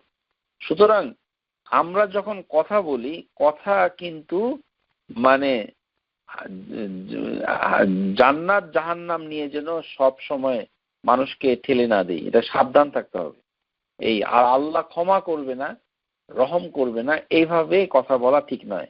এই কারণে আবু হুরায়রা রাদিয়াল্লাহু তাআলা আনহু একটি হাদিসে বলছেন, ওয়াল্লাযী নাফসি বিয়াদিহি লা তাকাল্লামা বিকালিমাতিন আও বাকাত দুনিয়াহু ওয়া আখিরাতু, যে এমনও হতে পারে ওয়াল্লাযী নাফসি বিয়াদি, যার হাতে আমার প্রাণ, তার কসম করে, নবী সাল্লাল্লাহু আলাইহি ওয়াসাল্লামের হাদিস, যদিও এটা আবু হুরায়রার কথা হিসেবে এসেছে, কিন্তু এটা হাদিসেরই অংশ। লা তাকাল্লামা বিকালিমাতিন, কেউ যদি এমন একটা কথা বলে ফেলে, একটা কথা, এই কথাতে তার দুনিয়া এবং আখিরাত দুটাই নষ্ট হয়ে যেতে পারে। সুতরাং সাবধানে থাকা উচিত যে আল্লাহর রহমত কে পাবে কে পাবে না এটা আমরা জানি না, সুতরাং পেতে পারে এটা। এই আর যদি কথা বলতে ইচ্ছা না করে, তাহলে ওই অন্য কথা বলা যে আল্লাহ তাকে গাইড করুক ইত্যাদি ইত্যাদি, অথবা আমি কথা বলতে চাই না, এইভাবে বলে ক্ষান্ত থাকাটাই ভালো। আল্লাহকে জড়িয়ে, তার জান্নাতকে জড়িয়ে, তার ক্ষমাকে জড়িয়ে যেন, কেননা এটা আল্লাহ সুবহানাহু ওয়া তাআলার উপরে খবরদারি করা হয়, আল্লাহই ভালো জানেন। সুতরাং এই কথা যেটা আল্লাহ সুবহানাহু ওয়া তাআলা আমার কাছে কোনো পরামর্শ চাচ্ছেন না যে ওই ব্যক্তিকে আল্লাহ কি করবেন, সেটা আল্লাহই ভালো জানেন, সুতরাং সেটা বলা ঠিক নয়। قال الله تبارك وتعالى للجنة أنت رحمة أرحم بك من أشاء من عباده, আল্লাহ সুবহানাহু ওয়া তাআলা জান্নাতকে তৈরি করে বললেন তুমি হচ্ছ আমার রহমা। সুবহানাল্লাহ, আনতি রাহমাতি, তুমি হচ্ছ আমার রহমা। আরহামু বিকা বিকি মান আশাউ মিন ইবাদি, যে আমি তার উপরে রহম করব যে আমার বান্দার উপরে রহম করে। আর তিনি জাহান্নাম তৈরি করে বলেছিলেন ইন্নামা আনতি আযাব, হ্যাঁ তুমি হচ্ছ আমার শাস্তি। ওয়া উআযযিবু বিকি মান আশাউ মিন ইবাদিহি লিকুল্লি ওয়াহিদান মিনহা মালউহা ফাআম্মান নারু। মানে হাদিসটা অনেক বড়, আমরা সেদিকে যেতে চাচ্ছি না। সেটি হচ্ছে আল্লাহ সুবহানাহু ওয়া তাআলা যে মুদ্রা কথাটা বলছেন সেটা হচ্ছে যে জান্নাত হচ্ছে আল্লাহর রাহমা। সুতরাং কেউ যদি বান্দার উপরে রহম করে তাহলে আল্লাহ তার উপরে রহম করবেন। এটি হাদিসে কুদসির অংশ, এটি মুসলিমের ভিতরে এই হাদিসটা এসেছে। আশা করি বুঝতে পেরেছেন। তারপর একটা হাদিস এসেছে, সেটা হচ্ছে যে রহমত এবং তওবার দরজা, এটি নবী সাল্লাল্লাহু আলাইহি সাল্লামের কাছে খুব প্রিয় ছিল। আপনারা সবাই জানেন যে নবী সাল্লাল্লাহু আলাইহি সাল্লাম মানে কে যখন কুরাইশরা মানে অত্যাচার করত তখন একবার মানে মানে নবী সাল্লাল্লাহু আলাইহি সাল্লাম কুরাইশরা নবী সাল্লাল্লাহু আলাইহি বলল যে আপনি দোয়া করেন যেন সাফা পাহাড়টা স্বর্ণে পরিণত হয়ে যায়। হ্যাঁ, তো নবী সাল্লাল্লাহু আলাইহি সাল্লাম তখন ওদেরকে বললেন, মানে তারা বলল যে আমরা তাহলে আপনার উপর ঈমান আনবো। তখন তিনি বললেন সত্যি কি তোমরা ঈমান আনবে যদি আমি দোয়া করি আর পাহাড়টা স্বর্ণ হয়ে যায়? তখন নবী সাল্লাল্লাহু আলাইহি সাল্লাম মানে দোয়া করার জন্য আল্লাহর কাছে দোয়া করার জন্য উদ্যোগ নিলেন। তখন জিবরাইল আলাইহিস সালাম তার কাছে চলে আসলেন, তখন বললেন যে আপনার প্রভু আপনাকে সালাম দিয়েছে এবং বলছে যদি আপনি চান তাহলে আমি সাফা পাহাড়টাকে স্বর্ণে পরিণত করে দিব। কিন্তু তারা যদি আপনার উপরে ঈমান না আনে তাহলে আমি এমন শাস্তি দিব যে পৃথিবীতে এমন শাস্তি আর কেউ পায় নাই অতীতে এবং পাবেও না। এখন আপনি কি চান? তখন নবী সাল্লাল্লাহু আলাইহি সাল্লাম বললেন আমি চাই রহমত এবং তওবার দরজা। এই হাদিসের ভিতরে রহমা কথাটা এসেছে, এই কারণে উল্লেখ করলাম যে ওয়াজআল্লা ইয়াকরাউ আলাইহিস সালাম, তখন জিবরাইল আলাইহিস সালাম ইয়াকুল ইন শি'তা উসাব্বিহু লাহুম সাফা যাহাবান, আপনি যদি চান তাহলে সাফা পর্বতটাকে আমি স্বর্ণে পরিণত করে দিতে পারি, কিন্তু ফামান কাফারা বা'দা যালিক মিনহুম আযাবতুহু আযাবান লা উআযযিবুহু আহাদান মিনাল আলামিন, এমন শাস্তি দিব যেমন আলামিনের ভিতরে আর কেউ এত শাস্তি পায় নাই। তখন নবী সাল্লাল্লাহু আলাইহি সাল্লাম তিনি ওই কুরাইশদের এই মানে যে পাগলামি যে উদউ লানা রাব্বাকা আন ইয়াজআল লানা সাফা যাহাবান, যে হে আল্লাহ রাসূল আপনি দোয়া করেন যেন সাফা পাহাড়টা স্বর্ণ হয়ে যায়, এই দোয়া থেকে তিনি সরে আসলেন। তখন তিনি আল্লাহর কাছে কি চাইলেন? ফাতাহতু লাহুম বাবান তাওবাতি ওয়ার রাহমা, সুতরাং ফাকাল আল বাব তাওবা ও রাহমা, সুতরাং তওবার একটি দরজা আছে আর রহমতেরও একটি দরজা আছে। এই হাদিস থেকে জানা গেল যে দুইটা দরজা আল্লাহ সুবহানাহু ওয়া তাআলা নবী সাল্লাল্লাহু আলাইহি ওয়াসাল্লামকে দান করেছেন। একটাকে বলা হয় তওবার দরজা, আল বাবুত তাওবা ওয়াল বাবুর রাহমা, যেমন রহমতের দরজা, এটি হাদিসের ভিতরে এসেছে। আশা করি বুঝতে পেরেছেন। তারপরে আমরা একটি মানে হাদিসের ভিতরে যাব, সেটি হচ্ছে এটিও মানে হাদিসে কুদসির ভিতরে এসেছে, যারা আল্লাহর সন্তুষ্টি চায় আল্লাহ সুবহানাহু ওয়া তাআলা ফেরেশতাদেরকে পাঠায়। এই ফেরেশতাদের ভিতরে জিবরাইল আলাইহিস সালামের সাথে আল্লাহ ওই বান্দা সম্পর্কে প্রথমে কথাবার্তা বলেন। তখন জিবরাইল আলাইহিস সালাম যে দোয়াটা করে, সুবহানাল্লাহ, ভালো করে শুনুন, সেই দোয়াটা হলো রহমাতুল্লাহি আলা ফুলান, সুবহানাল্লাহ, এই দোয়াটা জিবরাইল করে। ইন্নাল আবদা লা ইলতামিসু মারদাতাল্লাহি, যে ব্যক্তি আল্লাহর সন্তুষ্টিকে চায়, সন্তুষ্টি চায়, খালি আল্লাহ সন্তুষ্টি চায়, আল্লাহ এই সন্তুষ্টি করুন, আমি আল্লাহ সন্তুষ্টি চাই, মুখলেসান একেবারে সিনসিয়ারলি চায়, ওয়ালা ইয়াজুলু বিযালিক, সে এটা করতে থাকে। ফায়াকুলু আযযা ওয়া জাল্লা লি জিবরাইল, জিবরাইল আলাইহিস সালামকে তখন আল্লাহ বলেন, ইন্না ফুলানান আবদি ইয়ালতামিসু আন ইয়ারদিনি, যে তুমি কি দেখেছো যে একটা ব্যক্তি আমার বান্দা, সে আমার সন্তুষ্টি শুধু চায়, আলা ওয়া ইন রাহমাতি আলাইহি, আমি কি তাকে কোনো রহমত দান করেছি, তার উপরে দিয়েছি? তখন সাথে সাথে ওই লোকের কথা যেহেতু আল্লাহ আলোচনা করছে, তখন জিবরাইল সাথে সাথে দোয়া করে, সুবহানাল্লাহ, রহমাতুল্লাহি আলা ফুলান ইয়াকুলু লাহা হামালতুহুল আরশ। জিবরাইলের এই দোয়া শুনে সমস্ত ফেরেশতা যারা আরশকে বহন করতেছিল তারাও এই দোয়া করে, ওয়া ইয়াকুলু লাহু মিনাল হাউলিহি হাত্তা ইয়াকালা লাহা আহলুস সামাওয়াতি সাব'i, সাতটা হেভেনের সমস্ত আহালরা এটার উপরে দোয়া করে, সুম্মা তাহবিতু লাহু ইলাল আরদ, এবং সেই দোয়াটা জমিনে ছড়িয়ে পড়ে, অর্থাৎ আল্লাহ সুবহানাহু ওয়া তাআলা তাকে রহমত দান করেন। সুতরাং আল্লাহ সন্তুষ্টির জন্য সবসময় চেষ্টা করতে, কন্টিনিউয়াস, ওয়ালা ইয়াজালু মানে হচ্ছে কন্টিনিউয়াসলি এটা করা, মারদাতাল্লাহ, যে আল্লাহর সন্তুষ্টি। আমার কাছে একটি কিতাব রয়েছে, জামিউল আহাদিস আল কুদসি, হাদিসে কুদসির একটি সংগ্রহ। এই কিতাবে যে ব্যক্তি এই বইটা সংকলন করেছেন তার একটা চ্যাপ্টারের নাম হচ্ছে কিতাবুর রাহমাতুল্লাহ, রহমাতুল্লাহর কিতাব। এই চ্যাপ্টারের ভিতরে কয়েকটা হাদিস তারা আলোচনা করেছেন, আমরা অবশ্যই এটা আলোচনা করে ফেলেছি, তাও আরেকবার আমরা দেখে যাই। এখানে 4-5টা হাদিস আছে যে এই চ্যাপ্টারে ওই স্কলার তিনি রহমাতুল্লাহর হেডলাইনে অনেকগুলো হাদিস দিয়েছেন। এই চ্যাপ্টারের নামই হচ্ছে কিতাবুর রাহমাতুল্লাহ। এটা কোনো বিখ্যাত কোনো কিতাব নয়, লেখকের নাম হচ্ছে ইসাম আস সাবাবাতি রাহিমাহুল্লাহ, আল্লাহ ইয়ারহামু। আমার ঠিক ধারণা নাই তিনি জীবিত না মৃত, হাফিজাহুল্লাহু আও রাহিমাহুল্লাহ ইনশাআল্লাহ তাআলা।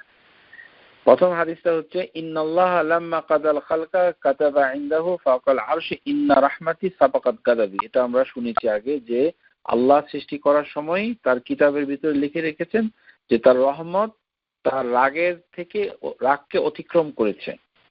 এটাতে আপনাদের কোনো সমস্যা নাই।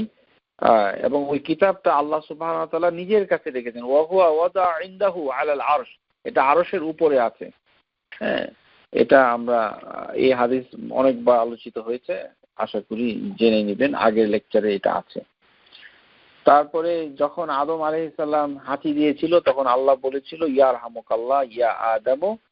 হ্যাঁ, এটি হাদিসের, এটাও তিনি উল্লেখ করেছেন, এই কিতাবুর রহমার ভিতরে এসেছে। তারপরে তিনি আরেকটি হাদিস উল্লেখ করেছেন, সেটি হচ্ছে যে 4জন লোককে, এটি একটি সহিহ হাদিস, এটি আহমেদের ভিতরে মুসনাদ আহমেদে এসেছে, ইয়াখরুজু মিনান নার আরবা, 4টি লোককে দোজখ থেকে বের করা হবে, ইউরাদুনা আলা আল্লাহি আযজা ওয়া জাল্লা ফায়ামুরু বিহিম ইলান নার ফায়ালতাফতু আহাদুহুম ফায়াকুল, মানে 4টা লোককে আল্লাহ সুবহানাহু ওয়া তাআলা দোজখ থেকে বের করে দিবেন এবং তারা আল্লাহ সুবহানাহু ওয়া তাআলার দিকে তাকাবে। তখন আল্লাহ সুবহানাহু ওয়া তাআলা যাদেরকে তাকিয়েছিলেন তাদের একজনের দিকে তিনি নজর দিবেন, দিয়ে বলবেন আইয়া রব্বি। তখন একটি লোক যখনই তিনি নজর দিবেন, মানে আল্লাহ সুবহানাহু ওয়া তাআলা, মানে ওরা তো ভয়ে আছে যে ওরা দোজখ থেকে নিষ্কৃতি লাভ করেছে। আল্লাহ সুবহানাহু ওয়া তাআলা যখনই তা একজনের দিকে তাকাবেন তখন সেই ব্যক্তি আল্লাহর সাথে কথা বলবে, সুবহানাল্লাহ। আইয়া রাব্বি কাদ কুনতু আরজু ইন উখরিজতানি মিনহা আন লা তু'দিনি ফিহা, যে হে আল্লাহ, আপনি তো সন্তুষ্ট হয়ে আমাকে বের করে নিয়ে এসেছেন আগুন থেকে, এখন কি আমাকে আবার সেই আগুনে ফেলে দিবেন, এই কথাটা ওই লোকটা বলবে। হাদিসে কুদসির ভিতরে এসেছে, তখন আল্লাহ বলবে ফায়াকুলু লা ফালা নুঈদুকা ফিহা, আমরা যাকে একবার বের করে এনেছি তাকে আর ওখানে ফিরিয়ে দেব না। এটি হচ্ছে আল্লাহর রাহমা হিসাবে স্কলার এই হাদিসটা কুদসিতে উল্লেখ করেছেন। সুতরাং এরকম দু একটা হাদিস এসেছে, তো আমরা এর ডিটেলস আর যেতে চাচ্ছি না। এর ভিতরে শুধু একটি লাস্ট হাদিস যেটা এসেছে সেটি হচ্ছে যে আল্লাহ সুবহানাহু ওয়া তাআলা মানে কিয়ামতের দিন মানে যখন আল্লাহ সুবহানাহু ওয়া তাআলা সাথে বান্দারা কথা বলবে, এক পর্যায়ে আল্লাহ সুবহানাহু ওয়া তাআলা বলবে ফায়াকুল আহিল্লু আলাইকুম রিদওয়ানি ফালা আসকুতু আলাইকুম বা'দা আবাদা ইন্নাল্লাহা ইয়াকুলু লিআহলিল জান্নাহ, আল্লাহ সুবহানাহু ওয়া তাআলা জান্নাতবাসীদেরকে ডেকে বলবেন ইয়া আহলিল জান্নাহ ইয়াকুলুনা লাব্বাইকা রাব্বানা ওয়া সা'দাইক ফায়াকুল হাল রাদিতুম, তোমরা কি সন্তুষ্ট হয়েছো হে জান্নাতবাসী? ফায়াকুলুনা ওয়ামা লানা লা নারদা, আমরা কেন সন্তুষ্ট হব না হে আল্লাহ? ওয়াকাদ আতাইতানা মা লাম তু'তি আহাদান মিন খালকিক, আপনি কি আপনার সৃষ্টির কাউকে এমন কিছু দান করেছেন আমাদের থেকে বেশি আমরা যা পেয়েছি। ফায়াকুল আনা উতিকুম আফদালা মিনকা, আমি তোমাদেরকে তার থেকে উত্তম একটা জিনিস দান করব। সুবহানাল্লাহ। আল্লাহ সুবহানাহু ওয়া তাআলা জান্নাত দান করার পরেও জান্নাতবাসীকে বলবে যে তোমরা কি আরো কিছু চাও? তখন তারা অবাক হবে যে এর থেকে ভালো কিছু কি আছে? কিন্তু আল্লাহ সুবহানাহু ওয়া তাআলা তখন বলবেন আমি তোমাদেরকে তার থেকে উত্তম একটি দান করব। তখন তারা বলবে যে এর থেকে কি উত্তম হতে পারে? প্রিয় শ্রোতা, জান্নাতে যাওয়ার পরে জান্নাতবাসীদেরকে যদি আল্লাহ বলেন যে আমি তোমাদেরকে এর থেকেও উত্তম দান করব, তাহলে এটা কি হতে পারে? আমরা তো জানি যে জান্নাতে প্রবেশ করাকেই আল্লাহ সুবহানাহু ওয়া তাআলা ফাউজুল আযীম, ফাউজুল কবীর, সবচেয়ে বড় সফলতা। কোরআনের ভাষায় তিনি কোরআনুল আযীমে আল্লাহ বলেছেন ফাউজুল কবীর ও ফাউজুল আযীম, এটি হচ্ছে মহান বিজয়, সবচেয়ে বড় বিজয়, সবচেয়ে বড় সফলতা। সুতরাং আল্লাহ সুবহানাহু ওয়া তাআলা নিজেই বলছেন যে জান্নাত হচ্ছে রাহমা, সেটা দান করার পরে তার থেকে উত্তম আর কি হতে পারে? সেই কথাটাই জান্নাতবাসীরা আল্লাহকে বলবে, ইয়া রাব্বি আইয়ু শাইইন আফদালু মিন যালিক, হে রব এর থেকে উত্তম আর কি হতে পারে? তখন আল্লাহ সুবহানাহু ওয়া তাআলা তাদেরকে বলবেন আহিল্লু আলাইকুম রিদওয়ানি ফালা আসখুতু আলাইকুম বা'দা আবাদা, যে চিরদিন তোমাদের উপরে আমি সন্তুষ্ট হয়ে গেলাম, আর কখনো তোমাদের উপরে রাগ করব না। সুবহানাল্লাহ। আল্লাহ যে সাখাতা গাদাবিল্লাহ, এই যে গাদিব আল্লাহ, আল্লাহ সুবহানাহু ওয়া তাআলা রাগ, এই রাগটা হচ্ছে আল্লাহর একমাত্র সিফাত, যার একটা সীমারেখা আল্লাহ সুবহানাহু ওয়া তাআলা নিজেই টেনে দিয়েছেন, যেটি আল্লাহ সুবহানাহু ওয়া তাআলা তিনি জান্নাতে প্রবেশ করার পরে কোনো এক সময় তিনি বলবেন যে আর তিনি রাগ করবেন না। সুবহানাল্লাহ। কিন্তু তার রহমত, তার সন্তুষ্টি চিরকাল থাকবে। সুতরাং এই একটাই সিফাত যেটি আল্লাহ সুবহানাহু ওয়া তাআলা নিজে এক সময় তার লাগাম টেনে ধরবেন, বলবেন যে ফালা আসকুতু আলাইকুম, যে আজ থেকে আমি আর তোমাদের উপরে রাগ করব না, মানে জান্নাতবাসীর উপরে আর তিনি রাগ করবেন না, এটাই বোঝাচ্ছে আলাইকুম। এটার মানে এই নয় যে সাখিত আল্লাহু এখানে শেষ হয়ে যাবে, সেটা বোঝাচ্ছে না, বোঝাচ্ছে জান্নাতবাসীর উপরে আর তিনি রাগ করবেন না ইনশাআল্লাহ তাআলা। তার মানে এটি রহমত আসবে। প্রিয় শ্রোতা, আপনাদেরকে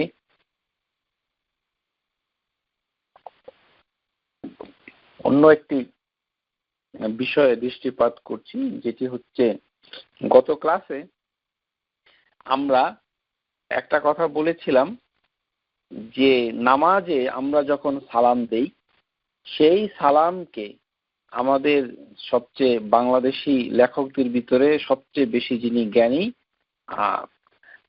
আমাদের ভাই ফাইজি ভাই, যিনি সৌদি আরবের মাজমা শহরে থাকেন, তার সেই বিখ্যাত কিতাব যেটা সালাতে মুবাশশির, সেই বই থেকে একজন বোন তিনি প্রশ্ন করেছেন যে ওখানে বলেছেন আমাদের ভাই যে একাকী নামাজ পড়লে সেই সালামটা ফেরেশতার উপরে দেওয়া হয়, এটি ফাইজি ভাই লিখেছেন। কিন্তু আমি সেটা আপনাদেরকে বলি নাই, কিন্তু আমি সেটা বলেছি যে কিছু কিছু স্কলার অবশ্য বলেছেন, সেটাকে গুরুত্ব দেইনি। আসুন এখন ওই প্রসঙ্গে আপনাদের কাছে কিছু আমি কুরআনুল কারীমের আয়াতুল কারিমা থেকে কিছু দর্শ দেই, ঠিক আছে? আশা করি বুঝতে পারেন। প্রথমেই আমি যেটা বলতে চাই সেটি হচ্ছে, আমরা যদি সিফাতুস সালাতুন নবী বইটা পড়ি, তাহলে সালাম বলতে কি বুঝায় শেখ আলবানী কি বুঝাতে চেয়েছেন সেটি আপনাদের সামনে চলে আসবে। শেখ আলবানী রাহিমাহুল্লাহ তাআলা তার বিখ্যাত কিতাব সিফাতুস সালাতুন নবী মিনাত তাকবীর ওয়া তাসলিম কাআন্নাকা তারাহা, নবী সাল্লাল্লাহু আলাইহি সাল্লামের সালাত সম্পাদনের পদ্ধতি আপনি যেভাবে দেখছেন, আকরামুজ্জামান বিন আব্দুস সালামের অনুবাদের বইয়ের 162 পৃষ্ঠায় দেখুন, সেখানে সালাম কথাটার অর্থ লেখা রয়েছে। যে নামাজের যে সালাম যেটা দেওয়া হয়, সেখানে দেখেন তিনি ফেরেশতার কথা বলেন নাই। এখানে তিনি বলেছেন আসসালামু মা'নাহু, সালাম অর্থ হচ্ছে তাওঈদু বিল্লাহি ওয়া তাহসিনু বিহি, সালাম হচ্ছে আল্লাহ সুবহানাহু ওয়া তাআলার নিকট আশ্রয় নেওয়া এবং নিরাপত্তা লাভ করা। তাহলে তাওঈদু বিল্লাহ, আল্লাহর কাছে আশ্রয় নেওয়া। তাহলে সালামের অর্থ কি? দুটো, তাওঈদু বিল্লাহ ও তাহসিনু বিহি, এবং আল্লাহর নিরাপত্তা লাভ করা। ফা ইন্নাস সালামু ইসমু লাহু সুবহানাহু তাকদীরহু, যে সালাম, আসসালাম হচ্ছে আল্লাহর একটি নাম, এবং সেটার উজ্জ্বল রূপে যেটা বলা হয়, যেটা বলা হয় না, যেটা হিডেন রয়েছে, সেটা হচ্ছে আল্লাহু আলাইকা হাফিজান ওয়াকিলান, আল্লাহ হচ্ছেন তোমার সংরক্ষণকারী এবং দায়িত্বশীল। আসসালাম আল্লাহর যে নাম, এটার অর্থ হচ্ছে আল্লাহ তোমার সংরক্ষণকারী এবং দায়িত্বশীল। যেমন কামা ইয়াকাল আল্লাহু মা'আক, যেমন বলা হয় আল্লাহ তোমার সাথে রয়েছেন। এর অর্থটা কি? এর অর্থ হচ্ছে আই মা'নাহু বিল হিফযু ওয়াল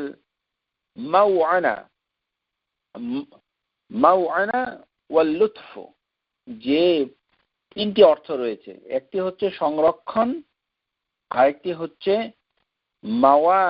মাওয়ানা, মানে হচ্ছে মাওয়ান, মাউনা, আল মাউনা আল হিফযু ওয়াল লুতফু।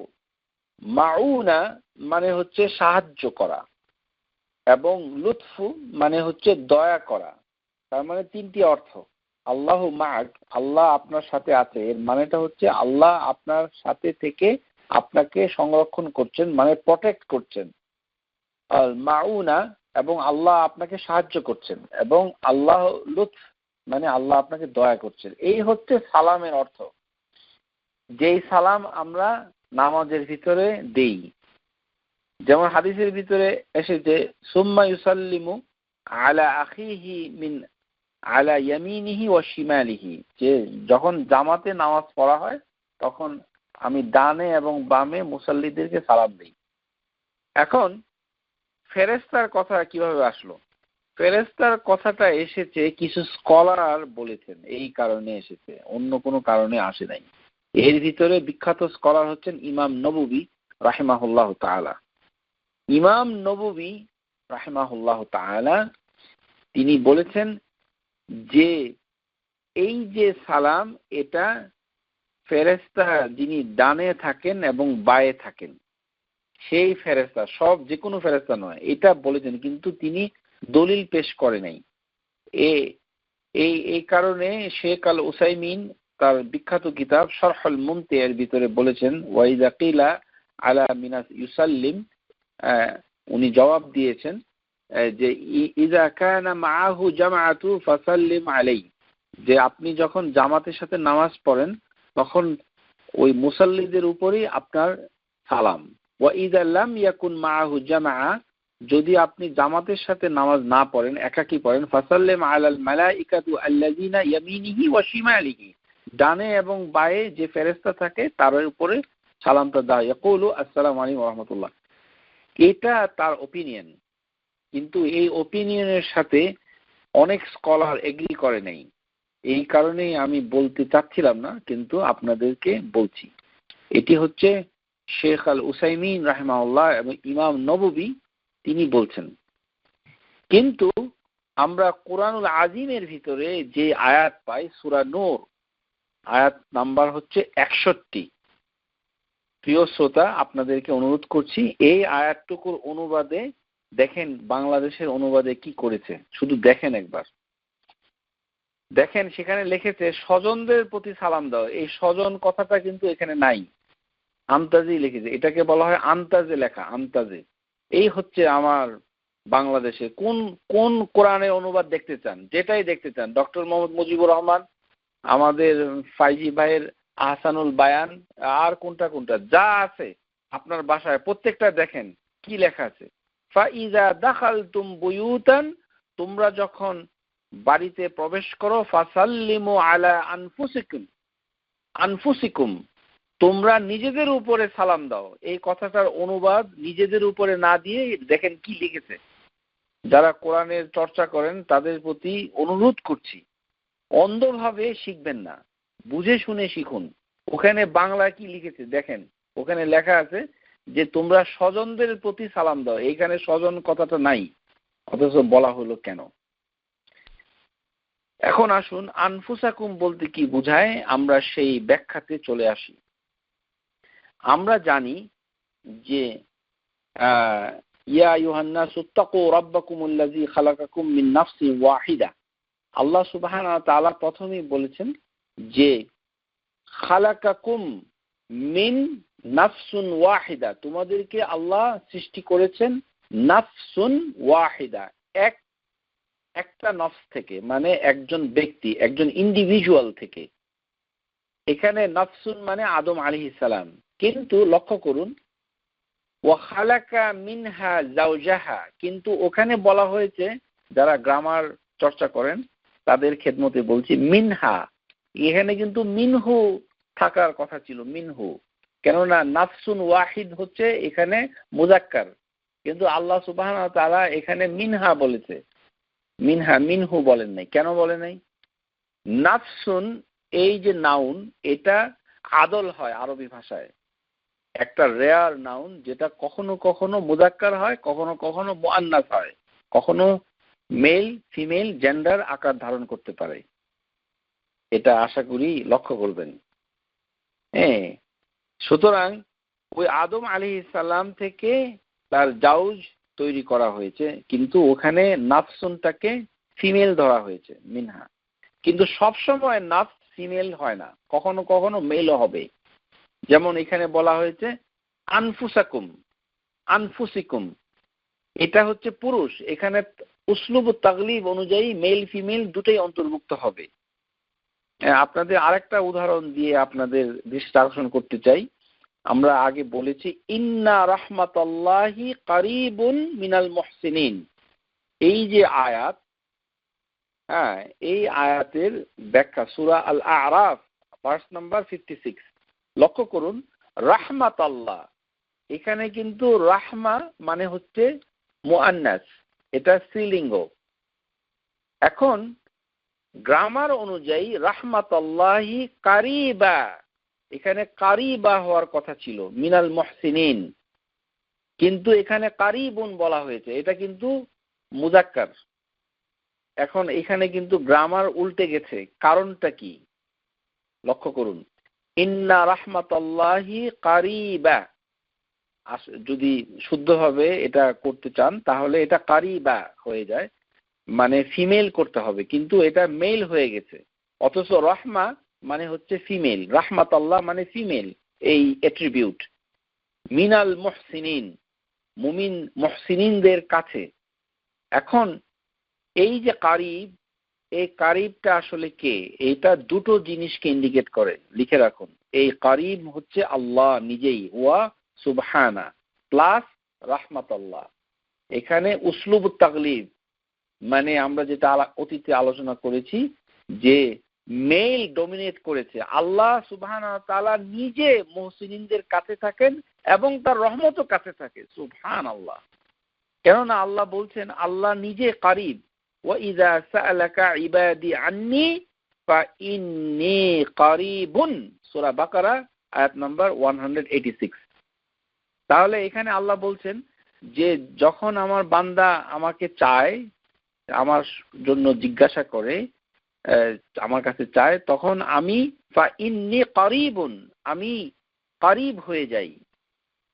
আল্লাহ সুবহানাহু ওয়া তাআলা মুহসিনিনদের কাছে শুধু রহমতই দেন না, বরঞ্চ তিনি নিজেও কারিব হয়ে যান।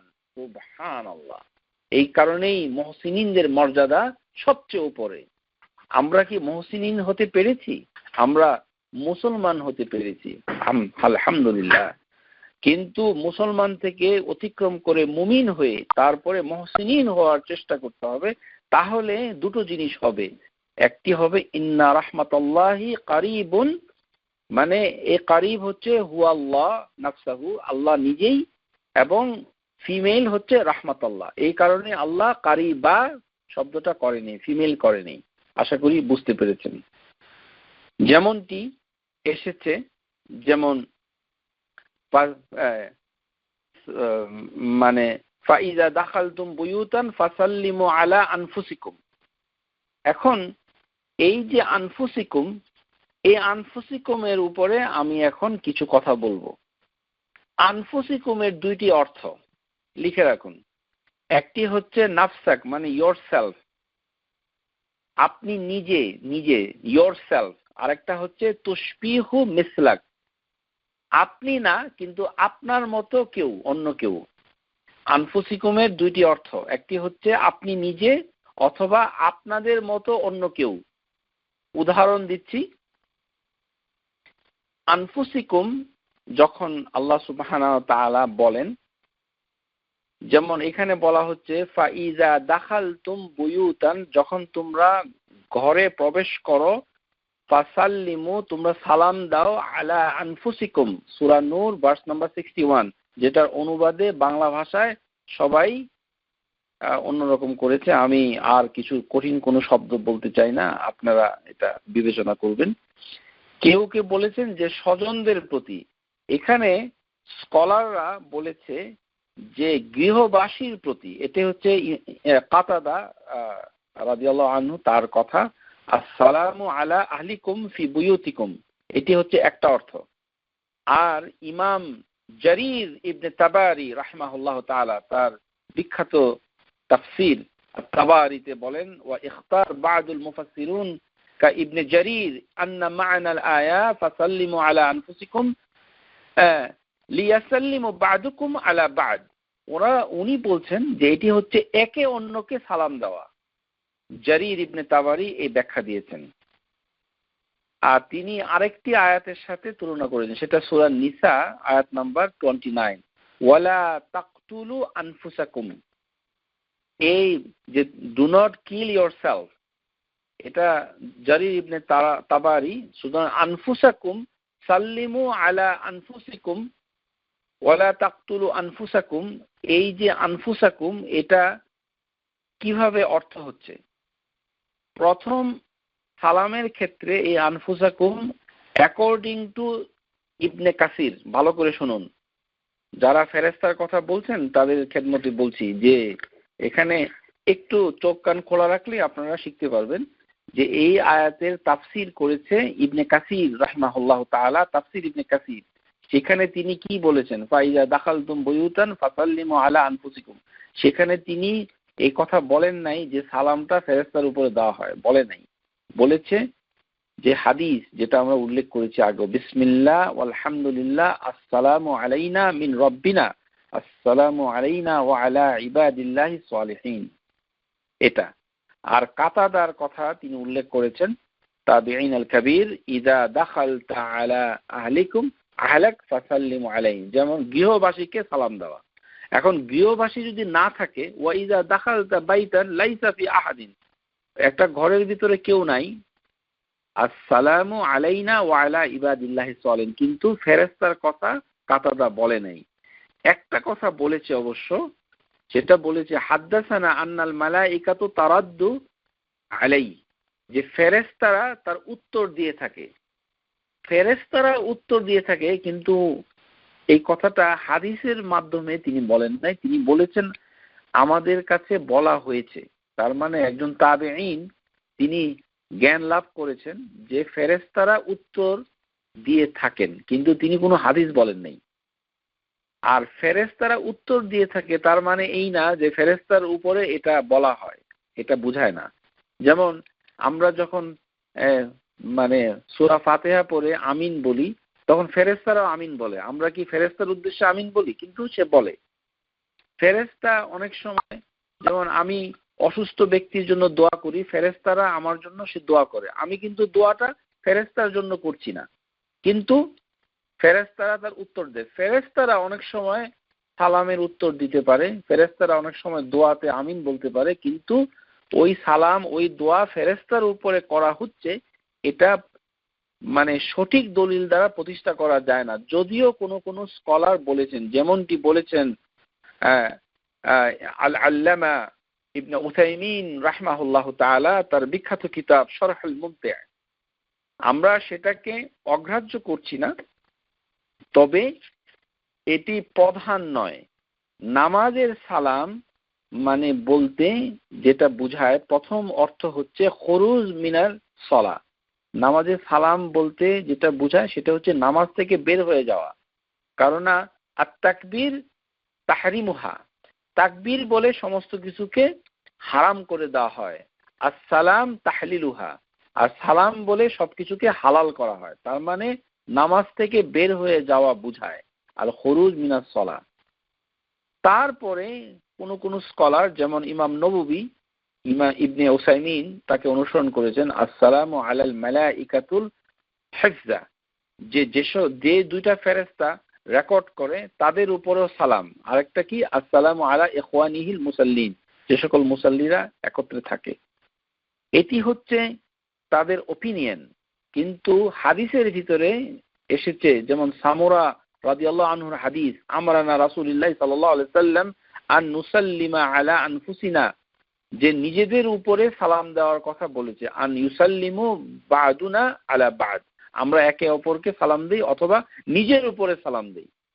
এই যে নিজের উপরে সালাম দেওয়াটা বোঝায়, এই কথাটা কে বলেছেন? ইমাম ইবনে হাজার আসকালান রাহিমাহুল্লাহ তার বিখ্যাত কিতাব ফাতহুল বারিতে আলোচনা করেছেন। সুতরাং স্কলারদের ভিতরে মতভেদ আছে। একটা স্কলারকে এই ক্ষেত্রে অনুসরণ করাটা ঠিক হচ্ছে না, কেননা যারা বলেছেন নিজেদের উপরে সালাম ফেরেশতাদের উপরে নয়, তাদের দলিল শক্তিশালী। ওয়ায়াদখুলু ফি উমুমি ইফশাহুস সালাম, ক্বালা ইমাম হাফিজ রাহিমাহুল্লাহ, যে এটি হচ্ছে সালামকে ছড়িয়ে দাও, এর জেনারেল মিনিং এর আওতায় পড়ে যায়। আসসালামু আলা নাফস, এই সালাম হচ্ছে নিজের প্রতি সালাম।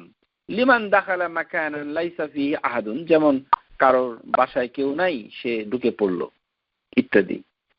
সুতরাং এখন মসজিদের ভিতরে মানে আল্লাহ সুবহানাহু ওয়া তাআলা বলছেন যে কারোর ঘরের ভিতরে যখন তোমরা প্রবেশ করো তখন গৃহবাসীকে সালাম দাও, এটা সূরা নূরে আছে।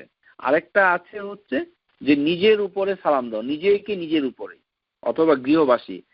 এখন প্রশ্ন হতে পারে, মসজিদ হচ্ছে আল্লাহর ঘর, তো সেখানে যখন আমরা ঢুকি সেই ঘরের মালিক হচ্ছে আল্লাহ, মানে আল মসজিদু বাইতুল্লাহ, উমুম মানাহু উমুম বাইতুল্লাহি, আল্লাহ আল বাইতুল্লাহিল হারাম। আপনি যদি সেখানে আল বাইতুল্লাহিল হারাম বলেন তখন মসজিদুল হারাম বুঝায়, হ্যাঁ, যেটা মসজিদুল হারাম। আর বাইতুল্লাহ হচ্ছে কাবা, হ্যাঁ, কাবা আর আল মসজিদুল হারাম। কিন্তু সাধারণভাবে মসজিদকে বাইতুল্লাহ আল্লাহর ঘর বোঝানো হয়। এখন মানুষের ঘরে গেলে আমরা মানুষ গৃহবাসীকে সালাম দেই, আর আমরা যখন ঘরে কেউ থাকে না তখন নিজেদের উপরে নিজেরা সালাম দেই। মসজিদে গেলে কাকে সালাম দিব? আল্লাহকে দেওয়া যাবে? দেওয়া যাবে না। আমরা বলতে পারবো না আসসালামু আলাল্লাহ, এই আল্লাহ তোমার প্রতি সালাম, এটা বলা যায় না। আল্লাহ সুবহানাহু ওয়া তাআলা সেই কারণেই তিনি এই সালামের মুস্তাহিক করেছেন আমাদের নবী সাল্লাল্লাহু আলাইহি সাল্লামকে, যে এই সালামটার প্রাপ্তি হচ্ছে নবী সাল্লাল্লাহু আলাইহি সাল্লাম। কিয়ামত পর্যন্ত যত মানুষ মসজিদের ভিতরে প্রবেশ করবে তারা নবীকে সালাম দিবে। যদিও ঘরটা আল্লাহর, কিন্তু সালামটা আল্লাহ নবী সাল্লাল্লাহু আলাইহি সাল্লামকে দান করে দিয়েছেন। সুবহানাল্লাহ। এই কারণেই ক্বালা মুজাহিদ ইযা দাখালতাল মসজিদ, যখন আমরা মসজিদে প্রবেশ করি, ফাকাল আসসালামু আলা রাসূলিল্লাহ, হ্যাঁ আমরা বলি রাসূলুল্লাহর প্রতি সালাম, আসসালামু আলা রাসূলিল্লাহ। একমাত্র এই জায়গায় এই সালাম নবীর উপরে পাঠানো যায়, যেটি মসজিদে প্রবেশ করার সময়। আর যদি ইযা দাখালতা আলা আহলিক ফাসাল্লিম আলাইহিম ওয়া ইযা দাখালতা বাইতা লাইসা ফি আহাদিন ফাকাল আসসালামু আলাইনা ওয়া আলা ইবাদিল্লাহিস সালিহিন। তাফসীর ইবনে কাসির। এখানে ইবনে কাসির এই কথাতেই বেশি জোর দিয়েছেন। আমরা ইবনে কাসিরের উপরে নির্ভর করতে চাচ্ছি, এবং শেখ আলবানী রাহমাহুল্লাহ তিনি তার কিতাবের ভিতরে এটা উল্লেখ করেন নাই যে এটি ফেরেশতার উপরে দিতে হবে। আমরা সেই কারণেই এই ক্ষেত্রে শেখ আলবানী, ইবনে কাসির এবং ইবনে হাজার আসকালানির অপিনিয়নটাকেই ধরে নিচ্ছি যে এটাই সঠিক ইনশাআল্লাহ। কিন্তু সেটাও সঠিক হতে পারে, আল্লাহই সর্বোত্তম জানেন। আসুন, আনফুসিকুম এটা কিভাবে ব্যবহার হচ্ছে কোরআনুল আজিমের ভিতরে। একটি বলেছি নাফসিক মানে ইয়োরসেলফ, তুশবিহু মিসলাক আপনার মতো অন্য কেউ। যেমন আল্লাহ সুবহানাহু ওয়া তাআলা যখন বলে যে ফাসাল্লিমু আলা আনফুসিকুম, এটি নিজে বুঝাবে অথবা আমাদের মতো কাউকে। আমাদের মতো কাউকে মানে কারি, মানে আমার পরিবার বর্গ, বুঝেছেন? দুটো অর্থ। আমাদের প্রতি সালাম, যদি কেউ না থাকে তাহলে তো আর অন্যকে সালাম প্রশ্নে আসে না। কিন্তু অন্য অর্থ হচ্ছে আমাদের মতো অন্য কেউ, মানে আমাদের মতো অন্য কেউ কুকুর বিড়াল নয়, আমাদের মতো অন্য কেউ হচ্ছে আমাদের পরিবারের সদস্যরা। এটাই হচ্ছে সঠিক অর্থ, গৃহবাসী। আল্লাহ সুবহানাহু ওয়া তাআলা এই আনফুসিকুমকে দুইভাবে ব্যবহার করেছেন, দৃষ্টি আকর্ষণ করছি। যেমন আল্লাহ সুবহানাহু ওয়া তাআলা বলছেন জাআলা লাকুম মিন আনফুসিকুম আজওয়াজান, সূরা শূরা ভার্স নাম্বার 11। আল্লাহ তোমাদের ভিতর থেকে আজওয়াজান তোমাদের স্ত্রীদেরকে তৈরি করেছেন। এখানে মানে এই নয় যে আমাদের থেকে তৈরি করেছেন, এটা ইয়োর সেলফ অর্থে হবে না। এটা হবে কি তুশবিহু মিসলাক, মানে আমাদের মতো অন্য কারো কে তৈরি করেছেন আমাদের স্ত্রী হিসাবে। জাআলা লাকুম মিন আনফুসিকুম আজওয়াজান, যেটা আমাদের বাংলাদেশে অনেক ভাইরা মনে করে যে আমার ওয়াইফ আমার কোমরের হাড্ডি থেকে আল্লাহ তৈরি করে দিয়েছে। এটা এই আনফুসিকুম এটা বুঝায় না। এই আনফুসিকুমের অর্থ হচ্ছে তুশবিহু মিসলাক, আপনার মতো অন্য আরেকজনকে, মানে আপনার মতোই আরেকজন মানুষকে আল্লাহ আপনার জন্য জাওজা করে পাঠিয়েছেন, বানিয়েছেন, ইত্যাদি ইত্যাদি। তার মানে এই আনফুসিকুম নিজের থেকে হবে না, not meaning as a your self, it will be similar to you. যেমন আল্লাহ সুবহানাহু ওয়া তাআলা বলেন লাকাদ জাআকুম রাসূলুন মিন আনফুসিকুম, সূরা তাওবা ভার্স নাম্বার 128।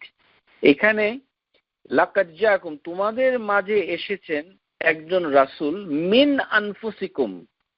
এই যে মিন আনফুসিকুম এর মানে কি? যে আমাদের শরীর থেকে রাসূলকে আল্লাহ তৈরি করেছে নাকি? কখনোই না। এই আনফুসিকুম হচ্ছে তুশবিহু মিসলাক। আল্লাহ সুবহানাহু ওয়া তাআলা নাফসুন কথাটা হচ্ছে সর্বোচ্চ। এখানে সাহাবীদের সাথে আল্লাহ তুলনা করেছেন যে সিমিলার লাইক ইউ, মানে হে আল্লাহর সাহাবী যারা মুহাজির এবং আনসার তাদের সাথে আল্লাহ বলেছেন, এটা সূরা তাওবাতে যেহেতু এসেছে সুতরাং মুহাজির এবং আনসার সাহাবীদেরকে আল্লাহ সুবহানাহু ওয়া তাআলা বলেছেন যে জাআকুম রাসূল মিন আনফুসিকুম সিমিলার লাইক ইউ, যে তোমরা তো সাহাবী, তোমাদের মতো একজন মানুষকে আমি রাসূল হিসেবে পাঠিয়েছি। লাকাদ জাআকুম রাসূলুন মিন আনফুসিকুম। প্রিয় শ্রোতা, লক্ষ্য করুন, যখন আল্লাহ সুবহানাহু ওয়া তাআলা এটা মানে কুরাইশদের ক্ষেত্রে যখন বলেছেন, তখন আল্লাহ মিন আনফুসিকুম কথাটা বলেন নাই। সূরা জুমআ ভার্স নাম্বার 2, ওয়াল্লাযী বা'আসা ফিল উম্মিয়িনা রাসূলান মিনহুম, আল্লাহ সেখানে মিন আনফুসিকুম কথাটা বলেন নাই। সেখানে আল্লাহ বলছেন যে ওয়াল্লাযী, তিনি হচ্ছেন আল্লাহ, বা'আসা, তিনি পাঠিয়েছেন, ফি উম্মিয়িন, ইলিটারেট জনগণের মধ্যে, রাসূলান মিনহুম, ওখানে কিন্তু মিন আনফুসিকুম বলেন নাই। কেন বলে নাই? মিনহুম কেন বলেছেন? দুইটাই হচ্ছে রাসূলকে পাঠানোর খবর পৌঁছিয়েছেন। একটি হচ্ছে সূরা জুমআ আর একটি হচ্ছে সূরা তাওবা। তাওবাতে এসেছে রাসূলুন মিন আনফুসিকুম। আনসার কি প্রিয় শ্রোতা যারা শিখছেন? তুশবিহু মিসলাক, মানে সাহাবীদের মতোই একজনকে আল্লাহ রাসূল বানিয়ে পাঠিয়েছেন, মানে তাদের মতোই একজন মানুষ। কিন্তু আল্লাহ সুবহানাহু ওয়া তাআলা যখন কুরাইশদেরকে একত্র করেছেন, মূর্খদেরকে একত্র করেছেন, উম্মিয়িন, ইলিটারেট, সভ্যতার আলো যারা পায়নি, সেই জাতিকে যখন আল্লাহ অ্যাড্রেস করেছেন, ওয়াল্লাযী বা'আসা ফি উম্মিয়িনা রাসূলান, তখন আল্লাহ বলেছেন মিনহুম, তখন তিনি বলেছেন মিনহুম, আনফুসিকুম বলেন নাই। কেননা আনফুস কথাটা হচ্ছে সর্বোচ্চ স্তর, নুফুস মানে হচ্ছে সর্বোচ্চ, আল্লাহ সেটাকে উপরে তুলে দিয়েছেন। সুতরাং এই সিমিলারিটি মুশরিকদের সাথে তুলনা করা যাবে না। রাসূলুল্লাহ সাল্লাল্লাহু আলাইহি সাল্লামের সিমিলারিটি যারা সৌদি আরবের অধিবাসী ছিল তৎকালীন সমাজে, যারা মুশরিক, যারা ইহুদি, যারা খ্রিস্টান ছিল নাজরানে, তারপর মদিনায়, তাদের সাথে আল্লাহ যেন মিশে না যায়, সেই কারণে আল্লাহ ওখানে মিনহুম বলেছেন। আর যখন তিনি সাহাবীদের কাছে কথা বলেছেন, তখন তিনি বলেছেন আনফুসিকুম। এই যে আনফুস, এটাকে আল্লাহ সুবহানাহু ওয়া তাআলা মানে এভাবে খাস করেছেন।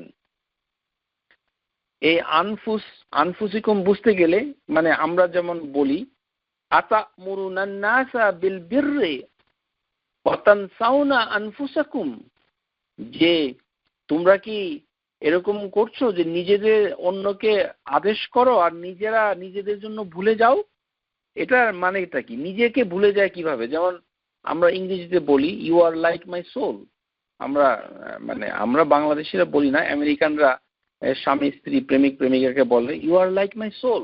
কিন্তু লোকটা তো সোল হতে পারে না, সোল তো একটা অ্যাবস্ট্রাক্ট জিনিস। You are like my soul মানে হচ্ছে তুমি আমার জান, তুমি আমার প্রাণ। তার মানে নিজেকে ভুলে যাওয়া মানে হচ্ছে নিজের আত্মাকে ভুলে যাওয়া, নিজে ভুলে যাওয়া। অতানসাউনা আনফুসাকুম, তো এটা বুঝতে হবে। আর আরেকটি জিনিস হচ্ছে যে আল্লাহ সুবহানাহু ওয়া তাআলা এই যে আনফুসুকুম এটাও প্লুরাল, আর আন-নুফুস এটাও প্লুরাল, দুটা প্লুরাল। কিন্তু যারা কোরআন চর্চা করেন তাদের খেদমতে বলছি যে এখানে বহুবচন জামা, এটা কিন্তু দুইটাই বহুবচন। এর ভিতরে পার্থক্য কি? আনফুস আর নুফুস।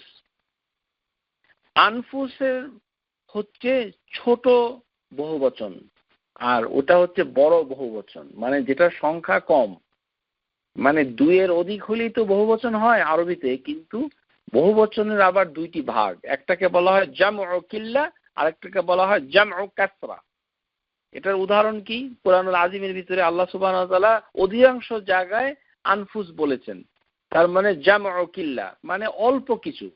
তার মানে আল্লাহ হচ্ছেন আল আজিম, সেই তুলনায় মানুষ খুবই অল্প। মানুষের কথা আল্লাহ বললেই আল্লাহ থোড়াই কেয়ার করেন, এই কারণে আনফুস আনফুস বলেছেন।